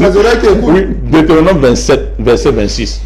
Maudit, c'est le Dieu d'Israël qui parle. Oui. Maudit tout celui qui écoutera la parole de la loi et ne mettra pas en pratique, et le peuple dira Amen. Si on s'en tient à ces paroles, tu es maudit ou pas? Je suis béni. Il est important. Mais vous pouvez rappeler le verset. Je suis béni. Deutéronome chapitre 27, verset 26. J'ai dit bien si on s'en tient à ce verset. Oui, si on s'en tient à ce verset. Oui. Écoutez-moi bien. Si on s'en tient à ce verset, vous êtes maudit ou pas? Je ne suis pas maudit. Non, ça veut dire... J'accomplis la loi en Christ. La loi a été accomplie en Christ. Vous voyez comment fait le jeu de mots sur le plateau? La loi a été accomplie en Christ. Vous savez pourquoi? C'est pour ça que le Christ... Vous avez compris maintenant pourquoi il y a eu les hérésies les 20 siècles avant. S'il vous plaît, c'est ma parole. C'est ma parole. C'est pour ça que tout celui qui suit pasteur Mathieu et il est attentif, il risque d'avoir, n'est-ce pas, ce qu'on appelle ce qu'on appelle souvent le court-circuit cérébral. Et s'il accepte la loi, l'abbé refuse la loi. Comme la Bible maudit celui qui ne met pas en pratique la loi, il rentre en il devient dans la loi. Vous voyez comment ils sont? Et c'est comme ça que Paul était. Et nous, en histoire, on appelle ça la pure hypocrisie. Soit tu es avec la loi, ou si tu n'es pas. Maintenant, c'est que les pasteurs ne comprennent pas pourquoi j'ai fait ce jeu-là avec pasteur Mathieu. Parce que Dieu n'avait pas donné une seule loi à Moïse. Il y avait la loi civile. Tu ne voleras pas, tu ne tueras. C'est comme ça la société, quoi. La loi sociétale. Il y avait, n'est-ce pas, la loi, n'est-ce pas, cérémoniale sur les fêtes. Il y avait la loi alimentaire. Il y avait la loi sacrificielle. C'était pas seulement une seule loi que Dieu avait donnée à Moïse. Maintenant, parmi toutes ces lois-là, qu'est-ce que Dieu a supprimé pour Israël? C'était la loi sacrificielle que Jésus est venu supprimer. Pourquoi? Comment il a supprimé? S'il vous plaît. Je pose une question. Comment est-ce qu'il a supprimé? Parce que lorsque cette loi sacrificielle dans ces chambres sacrificielle disait ceci, hein, quand tu commettais un péché, il fallait immoler un bouc. Pour demander, écoutez-moi s'il vous plaît, religieusement, oui, sans fanatisme, oui, pour n'est-ce pas demander pardon pour des péchés que les enfants d'Israël connaissaient. oui. Maintenant, ils sont arrivés à un moment où quelqu'un se retrouvait en journée avec 100 péchés. Il fallait quoi? 100 taureaux, bien 100 boucs. Et ils n'avaient pas ce moyen. C'est comme ça qu'ils accumulaient les péchés. Ça, c'est la loi de l'ancienne alliance. Dieu est redevenu sa décision. Il a fait la nouvelle alliance. Donc maintenant, il a remplacé la loi sacrificielle par la loi du pardon. Mais les autres lois étaient toujours en vigueur. C'est pour ça que je dis, je ne suis pas venu supprimer la loi. Il parle de quelle loi? S'il vous plaît. Oh, pasteur Mathieu, laissez-moi la parole. Laissez-moi la parole. Le sacrifice pour le péché. Est-ce que je peux parler? C'est ce sacrifice que le Christ est venu accomplir. Vous savez pourquoi voici la nouvelle. Les téléspectateurs, s'il vous plaît, c'est son temps de parole. Vas-y. Les téléspectateurs, vous allez commencer à comprendre pourquoi j'ai demandé à pasteur Matip si peut tuer. Il ne peut pas faire. Parce que c'est une loi parmi les lois qui n'a pas été abolie. Parce que ça concerne le code civil. Je demande, pasteur ne peut pas forniquer. Parce qu'il sait que la loi interdit. On n'a pas annulé cette loi. Jésus n'a pas annulé la loi civile. Ni la loi cérémonielle, n'est-ce pas, tout le temps, ils sont de fêter la Pâque. C'est la loi cérémonielle. Et ça, c'est une loi, c'est une institution divine. Mais vous ne comprenez pas quoi. Regardez, sauf vous. Ne mettez pas en pratique la loi. Et tous ceux qui ne pratiquent pas la loi, ils meurent sur l'enfer direct. Le père de la foi, Abraham, lui, Dieu dit qu'il a mis en pratique les lois. Il dit Abraham. Vous voulez le verset? Donc vous n'avez jamais vu ça. Maintenant, je vais vous montrer le verset maintenant. Lorsque Dieu parle, n'est-ce pas, à son fils Isaac, dans le livre de Genèse chapitre 26. Vous allez voir maintenant ce que Dieu dit à son fils Isaac. Dans Genèse chapitre 26. Genèse chapitre 26. Dieu dit ceci, les 5 premiers versets. Il rappelle à Isaac comment était son père. Et tous les prophètes l'ont mis en pratique. Il y a eu une famine dans le pays. Ou la première famine qui eut lieu du temps d'Abraham. Et Isaac alla vers Abimelech, roi des Philistins, à Gera. L'Éternel lui apparut et lui dit, et il dit à Isaac, ne descends pas en Égypte, demeure dans le pays que je te dirai.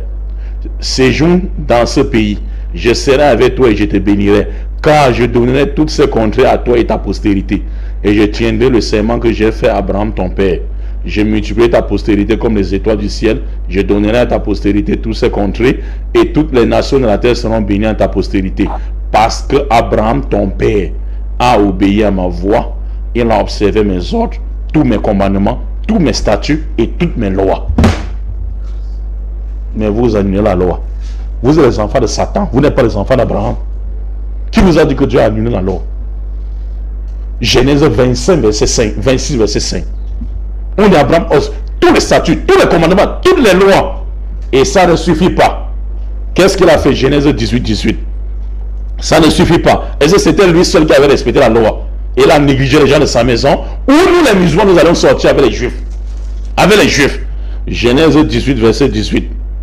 Ici, à partir du verset 18, Abraham deviendra certainement une nation et puissante.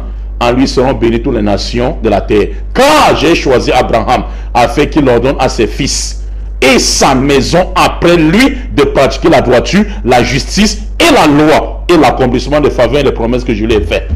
Et la loi à sa descendance. Jésus vient dire maintenant dans Matthieu 5, 17, je ne suis pas venu abonner la loi. Donc Jésus, Abraham, les Jésus, les Mohammed, les Moïse, tous les Jérémie, tous ont enseigné la loi, sauf les chrétiens, qui sont les fils d'espoir de maman, qui n'ont rien à voir avec Jésus, ni Abraham. Vous voyez, les téléspectateurs vont comprendre pourquoi je faisais ce jeu avec Pasteur Mathieu. Parce que ce n'est pas toutes les lois que Dieu avait abolies dans la nouvelle alliance. C'était uniquement la loi sacrificielle. Mais les pasteurs qui ont appris, ils ont dit que Dieu a enlevé la loi sacrificielle des boucs et des taureaux, mais pour remplacer la loi de sacrifice de Jésus. C'est encore une erreur. Parce que Jésus n'a pas enseigné qu'il devait mourir. C'est faux et archi faux. Mais Jésus a enseigné plutôt la loi de pardon. Avec la femme qui avait commis l'adultère, les Juifs étaient sur le point de la lapider. Pourquoi? Parce qu'elle était une pécheresse.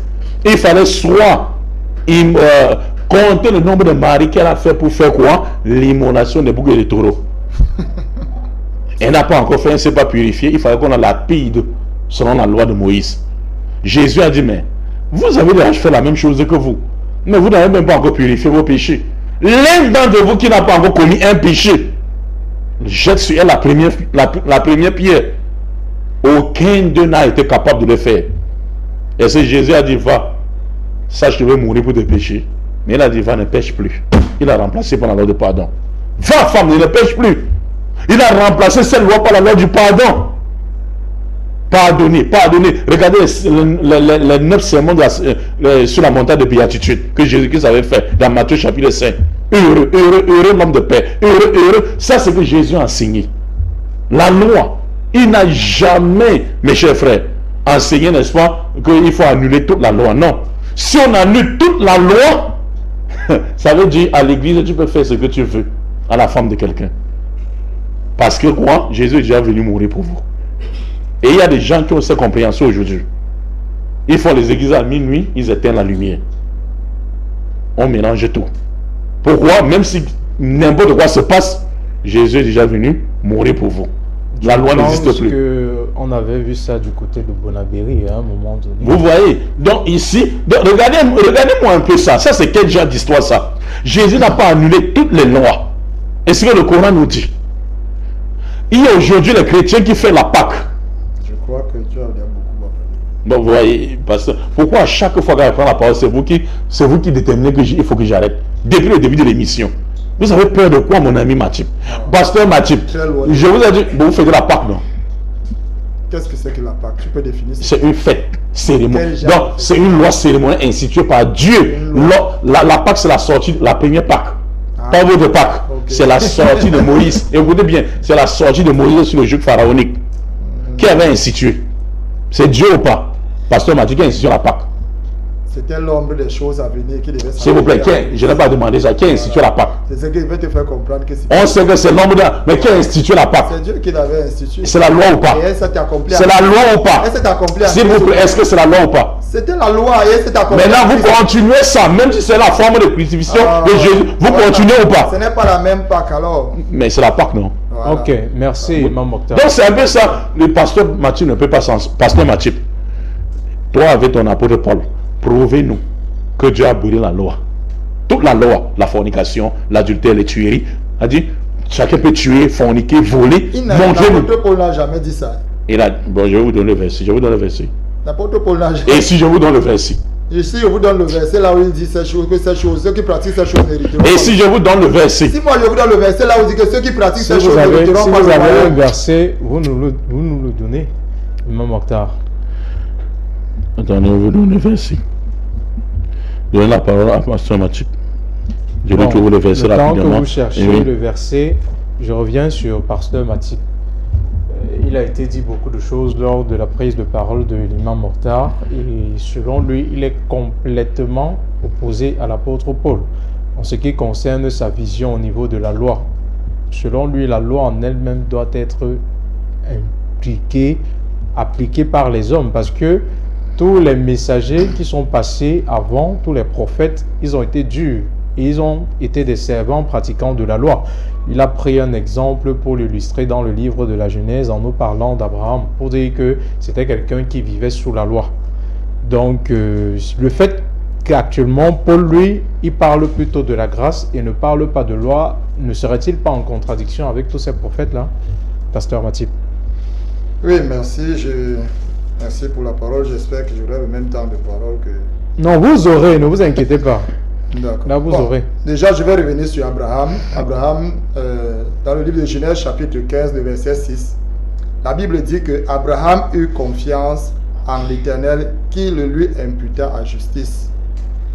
Abraham eut confiance en l'Éternel et l'Éternel lui déclara juste.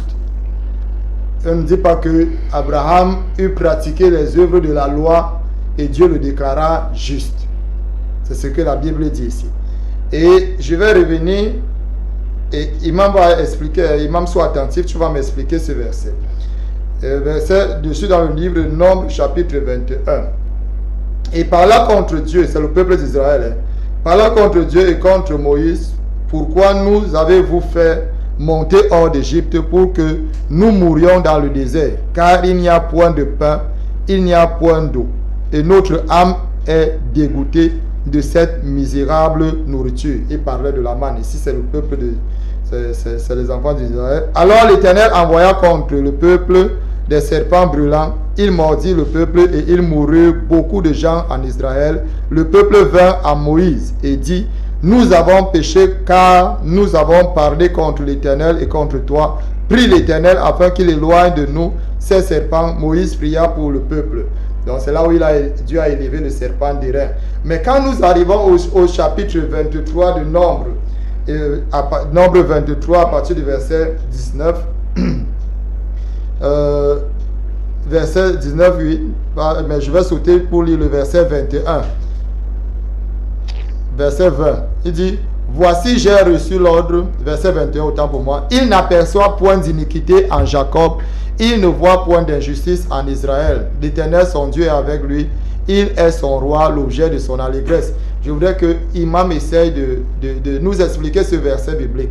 Le verset de Nombre 19, 23, verset 21. Il n'aperçoit point d'iniquité en Jacob, il ne voit point d'injustice en Israël. Et pourtant, c'est le même peuple qui a péché au chapitre 21 et Dieu a relâché les serpents contre eux. Donc, Imam va nous expliquer ce verset. Je vais revenir sur la loi dans le livre de Galates, bien qu'il n'aime pas Paul. Galates chapitre 3, quand ça l'arrange, il lit les épîtres de Paul. Mais quand ça l'arrange, quand ça le contredit, il dit que ce n'est pas de Dieu. Donc je vais revenir sur le chapitre 3 de Galates. Galates chapitre 3, je vais quand même qu'on peut commencer même au verset 15 parce que c'est mon temps, pour qu'on puisse bien me comprendre. Frères, je parle à la manière des hommes, une disposition en bonne forme, bien que faite par un homme, n'est annulée par personne et personne n'y ajoute. Or les promesses ont été faites à Abraham et à sa postérité. Il n'est pas dit et aux postérités, comme s'il s'agissait de plusieurs, mais en tant qu'il s'agit d'une seule, à ta postérité, c'est-à-dire à Christ. Ici, Dieu fait la promesse à Abraham que toutes les familles de la terre seront bénies en ta postérité. Il ne dit pas à tes postérités, mais en ta postérité. Bien que nous savons qu'Abraham avait plusieurs enfants, mais il dit à ta postérité, c'est-à-dire à Christ. Voici ce que j'entends. Ça peut aussi faire objet d'un autre débat. Non, il n'y a pas de problème, ça dépend. Voici ce que j'entends. Une disposition que Dieu a confirmée antérieurement ne peut pas être annulée, et ainsi la promesse rendue vaine par la loi survenue 430 ans plus tard. La loi est venue 430 plus tard, après que Dieu ait fait la promesse à Abraham. Donc Abraham, en réalité, comme il a dit tout à l'heure, n'a pas accompli la loi comme il a lu, mais Dieu l'a déclaré juste. Dieu l'a déclaré juste. Dieu a déclaré juste parce qu'Abraham a cru en Dieu. Dieu lui a dit: bon, puisque tu as cru en moi, tu as déjà accompli toute la loi. C'est ce qui a été fait.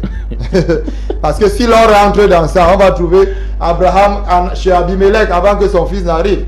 Il a dit que Sarah était sa soeur. Il a fait ceci. Il a pris Agar. Il y a beaucoup d'erreurs qu'Abraham a commis. Mais il va dire que puisque c'est un prophète, non, les prophètes ne commettent pas les erreurs parce qu'il va arriver à son prophète pour le justifier. Mais nous ne sommes pas là-bas. Car si l'héritage venait de la loi, il ne viendrait plus de la promesse. L'héritage ne venait pas de la loi. Ce n'est pas par la loi que l'héritage venait. Mais l'héritage a été donné à Abraham par une promesse et non par les lois. Or, c'est par la promesse que Dieu a faite à Abraham ce don de sa grâce. Dieu a fait à Abraham le don de sa grâce par la promesse qui lui a été faite. Pourquoi donc la loi? Pourquoi est-ce que Dieu donne donc la loi? Et nous allons répondre par cette question, malgré que l'imam peut-être ne sera pas d'accord parce que celui qui développe n'est pas trop son ami. Pourquoi donc la loi? Elle a été donnée ensuite à cause des transgressions, jusqu'à ce que vers la postérité à qui la promesse avait été faite, elle a été promulguée par les anges au moyen d'un médiateur. Or, le médiateur n'est pas médiateur d'un seul, tandis que Dieu est un seul. La loi est-elle donc contre les promesses de Dieu? Loin de là. La loi n'est pas... Bon, écoute ce que Paul dit. Il dit que Paul dit que la loi n'est pas contre les promesses de Dieu. Mais la loi a été un moyen, un passage pour que les promesses de Dieu puissent s'accomplir. C'est tout ce qu'il faut comprendre. Il ne faut pas opposer Paul dit ce que Paul n'a pas dit. La loi est donc contre les promesses de Dieu. Loin de là. S'il eût été donné une loi qui pût procurer de la vie, la justice viendrait réellement de la loi. Est-ce qu'il y a une loi qui produit la vie? Est-ce qu'il y a une loi par laquelle les hommes peuvent avoir la vie? La loi, toutes les lois qui ont été données ont été enfreintes. Même s'il dit que la loi sacrificielle, oui, la loi sacrificielle a été donnée, oui, elle a été ôtée, oui. Et les autres lois, lui, imam, tu les respectes, tu respectes toutes les autres lois, tu les mets en pratique. Tu secoues la tête comme le magouya parce que tes militants voient comment tu es un menteur. Vraiment, imam, il ne faut pas être un menteur parce que personne ne peut obéir à toute la loi. Même vos lois, on a dit qu'il faut entrer, il faut faire ceci. Entrer par le pied gauche, même dans les douches. Je suis sûr que tu as toujours mêlé les pieds avant de pouvoir entrer. La loi est-elle donc contre la promesse de Dieu? Loin de là. S'il eût été donné une loi qui pût procurer la vie, la justice viendrait réellement de la loi. Est-ce qu'il y a une loi qui apporte de la justification? Il n'y a aucune loi. La loi est faite pour condamner les hommes. Quand il n'y a aucune loi par laquelle tu peux être juste. La loi, c'est pour que tu... Il n'y a personne, aucun tribunal où on s'est assis, on a dit que bon, personne, le voleur, il n'a pas volé, il est juste. Non, non, non. La loi dit que tu as volé, on te coupe le bras, c'est ce que dit la loi. Et personne n'est exempt de la loi. Voilà pourquoi l'apôtre Paul dit que si nous tous, nous nous mettons sous la loi, personne ne sera sauvé en commençant par lui-même le premier. Voilà pourquoi... Nous avons besoin de la grâce de Dieu. La loi a été donnée pour exposer la faiblesse de l'homme, de pouvoir obéir à Dieu. Voilà pourquoi l'apôtre Paul nous a dit tout à l'heure, par les écrits que l'imam a lus, que je ne peux accomplir le bien que je veux faire, je fais le mal que je ne veux pas faire. C'est la loi qui est venue lui apprendre cela, lui développer cela en lui. Mais l'écriture, écoute, imam, mais l'écriture a tout renfermé sous le péché, afin que ce qui avait été promis fût donné par la foi en Jésus-Christ à ceux qui croient et non par la loi. La promesse c'est pour qu'on reçoit par la foi et non par la loi. Parce que si on se tient sur la loi, personne n'est juste. Tout le monde est coupable. Tout le monde est coupable, tout le monde ira en enfer. Mais gloire soit rendue à Dieu par son amour et sa miséricorde. C'est ça qu'on appelle la miséricorde de Dieu. Il parle souvent que Dieu est miséricordieux. La miséricorde de Dieu a vu la misère de l'homme. Et il a vu l'incapacité de l'homme à pouvoir se sauver. Pourquoi tu n'as pas été d'accord tout à l'heure avec la secte qui a dit que l'homme pouvait se sauver de lui-même? Tu as été d'accord avec eux.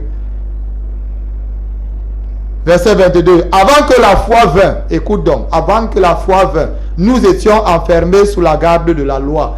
Avant que la foi n'arrive, nous étions sous la garde de la loi en vue de la foi qui devait être révélée. Voilà pourquoi on appelle, même le Coran appelle la Bible le livre révélé. Parce que c'est quelque chose qui était caché et cela nous a été révélé.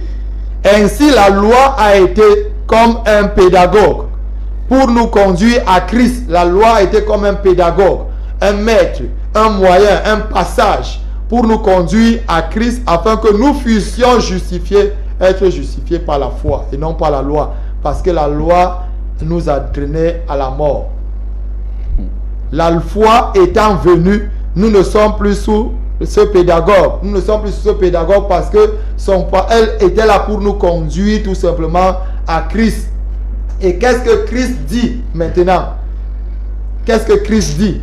Il dit, Matthieu 7, verset 12. Ce que vous voulez que les hommes fassent pour vous, faites de même pour eux. C'est la loi, car c'est la loi et les prophètes. Le Christ a résumé cette parole. Toute la loi, il a résumé sur cette parole. Matthieu 7, chapitre 12. Ce que vous voulez que les hommes fassent pour vous, faites de même pour eux. Voilà pourquoi l'imam peut me demander, je peux voler, je ne peux pas voler parce que je n'aimerais pas qu'on me vole. Je ne peux pas prendre la femme de quelqu'un parce que je n'aimerais pas qu'on puisse prendre ma femme. Ce que vous voulez que les hommes fassent pour vous, c'est la loi de l'amour. Donc la foi étant venue, nous sommes plus sous ce pédagogue, car vous êtes tous fils de Dieu par la foi en Jésus-Christ. Donc nous sommes devenus des fils de Dieu par la foi en Jésus-Christ. Dieu nous a engendrés en Christ. Okay. Donc vous tous qui avez été baptisés en Christ, vous avez revêtu Christ. Donc nous sommes fils de Dieu. Merci. J'espère que durant son temps de parole, Imam Mokhtar a écouté des choses qui ont été dites. Le temps nous étant déjà imparti, nous avons appris pas mal de choses durant le long de cette émission. Il va être le temps pour nous de prendre une conclusion de chacun des panélistes qui va dire son mot de fin en ce qui concerne ce thème. Nous allons commencer par l'imam Mokhtar. Oui, vous comprenez que Pasteur Mathieu n'a pas le niveau de ce débat et ne sait pas de quoi il raconte. Le monsieur ne sait pas ce qu'il raconte parce que comment Dieu peut dire quelqu'un t'a envoyé et tu es en contradiction flagrante avec la personne. Paul ne fait que dire Jésus l'a envoyé. Jésus dit qu'il faut observer la loi. Paul dit qu'il ne faut pas observer la loi. Jésus observe le sabbat, lui-même il fait le sabbat et il fait chaque le 7e jour. Paul dit que personne ne vous juge à ce qui concerne, n'est-ce pas, les fêtes. Ce qui concerne dans Colossiens 2, versets 16 à 18. Il dit mangez et boire, que quelqu'un ne vous suivez pas sur manger et boire. Buvez ce que vous voulez, mangez ce que vous voulez. Et aussi, quelqu'un ne vous contrôle pas par les fêtes. Quelqu'un t'a envoyé, mais tu es en contradiction. C'est pour ça que si l'émission continuait, on devait demander, n'est-ce pas, à Pasteur Mathieu de nous donner un seul aspect, pas deux, où Paul était d'accord avec Jésus-Christ qu'il a envoyé. Il a dit Jésus a passé toute la vie à donner des enseignements. Tout récemment, une seule chose que Jésus a dit et Paul a répété. Comment quelqu'un t'envoie, une personne t'envoie, on a vécu avec la personne, on a écouté ses enseignements, même un seul de ces enseignements ne sort pas dans tout ce que tu as raconté ou enseigné. Mais tu prétends que c'est lui qui t'a envoyé. Qui l'a envoyé? C'est Satan. Je donne un dernier verset ici, n'est-ce pas? Le verset que je voulais donner une fois pour que l'émission finisse, ça fait un effet, n'est-ce pas, grâce aux téléspectateurs par rapport à ça. Il n'y a plus le temps pour répondre à la question qu'il avait donnée, qui n'a rien compris. Dans le livre d'Exode, Paul dit ceci dans 2 Corinthiens chapitre 11 verset 17. Et le titre 2 Corinthiens 11, la glorification de Paul. Or Jésus dit dans Matthieu, Jean 5 verset 30, je ne peux rien faire de moi-même, ou dire de moi-même. Mais Paul dit ceci dans 2 Corinthiens 11 verset 17. Ce que je dis avec l'assurance d'avoir sujet de me glorifier. Je ne le dis pas selon le Seigneur, mais je le dis comme par folie. Parce qu'il y en a plusieurs qui se glorifient selon la chair. Moi, je me glorifie aussi. Comme d'autres se glorifient, moi aussi, je me glorifie. Vous comprenez un peu. Car vous supportez volontiers les insensés qui êtes sages. Donc, il dit tout ce qu'il dit là. Il ne dit pas selon le Seigneur, le fait de se glorifier. Comment, quand quelqu'un est un envoyé de Dieu, va se passer à mettre au même pied d'égalité que les autres. Comme certains se glorifient, moi aussi, je me glorifie. Parce que quel genre a envoyé ça? Okay. Vous voyez? Merci. Donc, c'est pour ça, Pasteur Mathieu n'a pas d'argument vraiment pour soutenir son apôtre Paul. Il a commis beaucoup d'erreurs. Et il n'a rencontré aucun disciple. Barnabé, même qui a pris sa main lors de sa conversion, avec lui, ils ont toujours eu des problèmes. Ils se sont séparés. Dans Acte 15. Il y a eu beaucoup de choses. Vous voyez un peu. Donc, la question est toujours sur la table. Pasteur Matthieu n'est pas plus chrétien que les chrétiens qui ont régné Paul dans les 20 premiers siècles avant.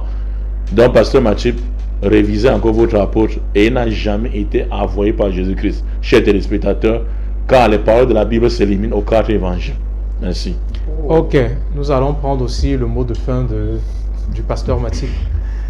Je vais prendre sur le dernier mot d'Imam Mota, car la parole se remet aux 4 évangiles. C'est vraiment quelque chose de contradictoire à ce que nous pensons. Parce que, je vais dire quelque chose de très important. Jésus de son vivant ici dans les évangiles. Les évangiles, c'est l'historique de la vie de Jésus. Jésus il est né sous la loi. Il fallait qu'il observe la loi et qu'il affranchisse ceux qui étaient sous la loi. Donc, le ministère de Jésus, en fait, commence à la résurrection de Jésus. Là où le christianisme, en fait, commence. C'est là-bas où le christianisme commence. À la résurrection, là où le christianisme tue. Donc, Jésus n'a jamais connu le christianisme. Là où le christianisme tue sa puissance. Vous comprenez les pasteurs, non?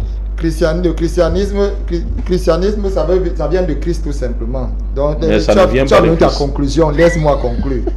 Laisse-moi conclure. Donc, je veux dire ceci, c'est que Paul est le messager de Jésus. Jésus l'a envoyé pour prêcher l'évangile. Et il n'est pas en contradictoire, comme le dit Imam, avec Jésus parce qu'il prêche la mort et la résurrection de Jésus. Jésus ne pouvait pas prêcher sa mort étant vivant. Même les pierres, il dit que aucun apôtre Paul n'a rencontré aucun apôtre, mais lorsqu'il rencontrait certaines difficultés avec Barnabas et certains frères, il rentrait consulter Pierre. Dans les actes des apôtres, il y a maintes fois où il se retrouvait et il débattait sur l'évangile et il tombait tous d'accord et Pierre était d'accord avec ce que Paul était en train de prêcher. Donc je vais conclure en disant ceci, que ce qui est né de la chair est chair, ce qui est né de l'esprit est esprit. Jésus l'a dit. Donc, c'est Jésus, son évangile, sa mort et sa résurrection, elle a été révélée à Paul et à Pierre. Vers la fin de la vie de Pierre, Pierre rejoint très bien les écrits de Paul. Il dit qu'on ne fait pas de comparaison, nous ne cherchons pas. Nous, la théorie, des écoles de théorie et tout le reste, il y a beaucoup d'écoles de théorie. Quelqu'un n'a pas l'esprit de Dieu. Il est même en contradiction avec la parole de Dieu. Il cherche son argent. Il dit qu'il parle de la théorie. La théorie. Théologie. La théologie est autant pour moi. Non. Ça n'a pas de sens. Ok, merci. Nous bénissons le Seigneur qui nous a accordé la grâce ce soir. J'espère que nous avons répondu à beaucoup de vos attentes. Et merci monsieur Daniel. Merci à tous nos téléspectateurs. Merci à mon frère qui est au studio. Comme nous avons coutume de le rappeler, ce n'est qu'un débat, ce n'est pas un combat. Donc nous allons terminer avec la collade fraternelle qu'il y a toujours entre les panélistes.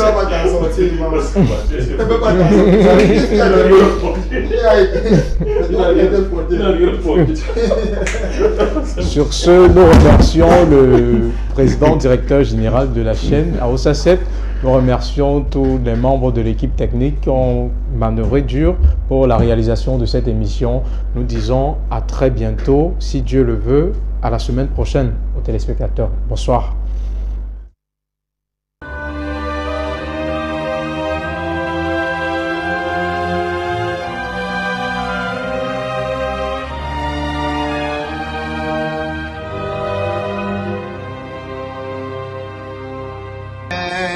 Vayira Elav Adonai be'elonei mamrei v'hu Yoshev Pesach ha'oyel k'choy mayoim Vayisa Einav v'vayar v'hinei shloisha anoshim nitzavim alav v'vayar Ton Savaton Mariae Magdalene Erchete proiskotias Etius isistom nimion بلى قد جاءتك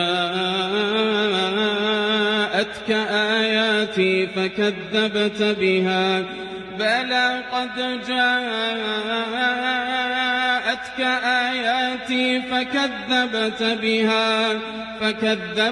بها واستكبرت وكنت من الكافرين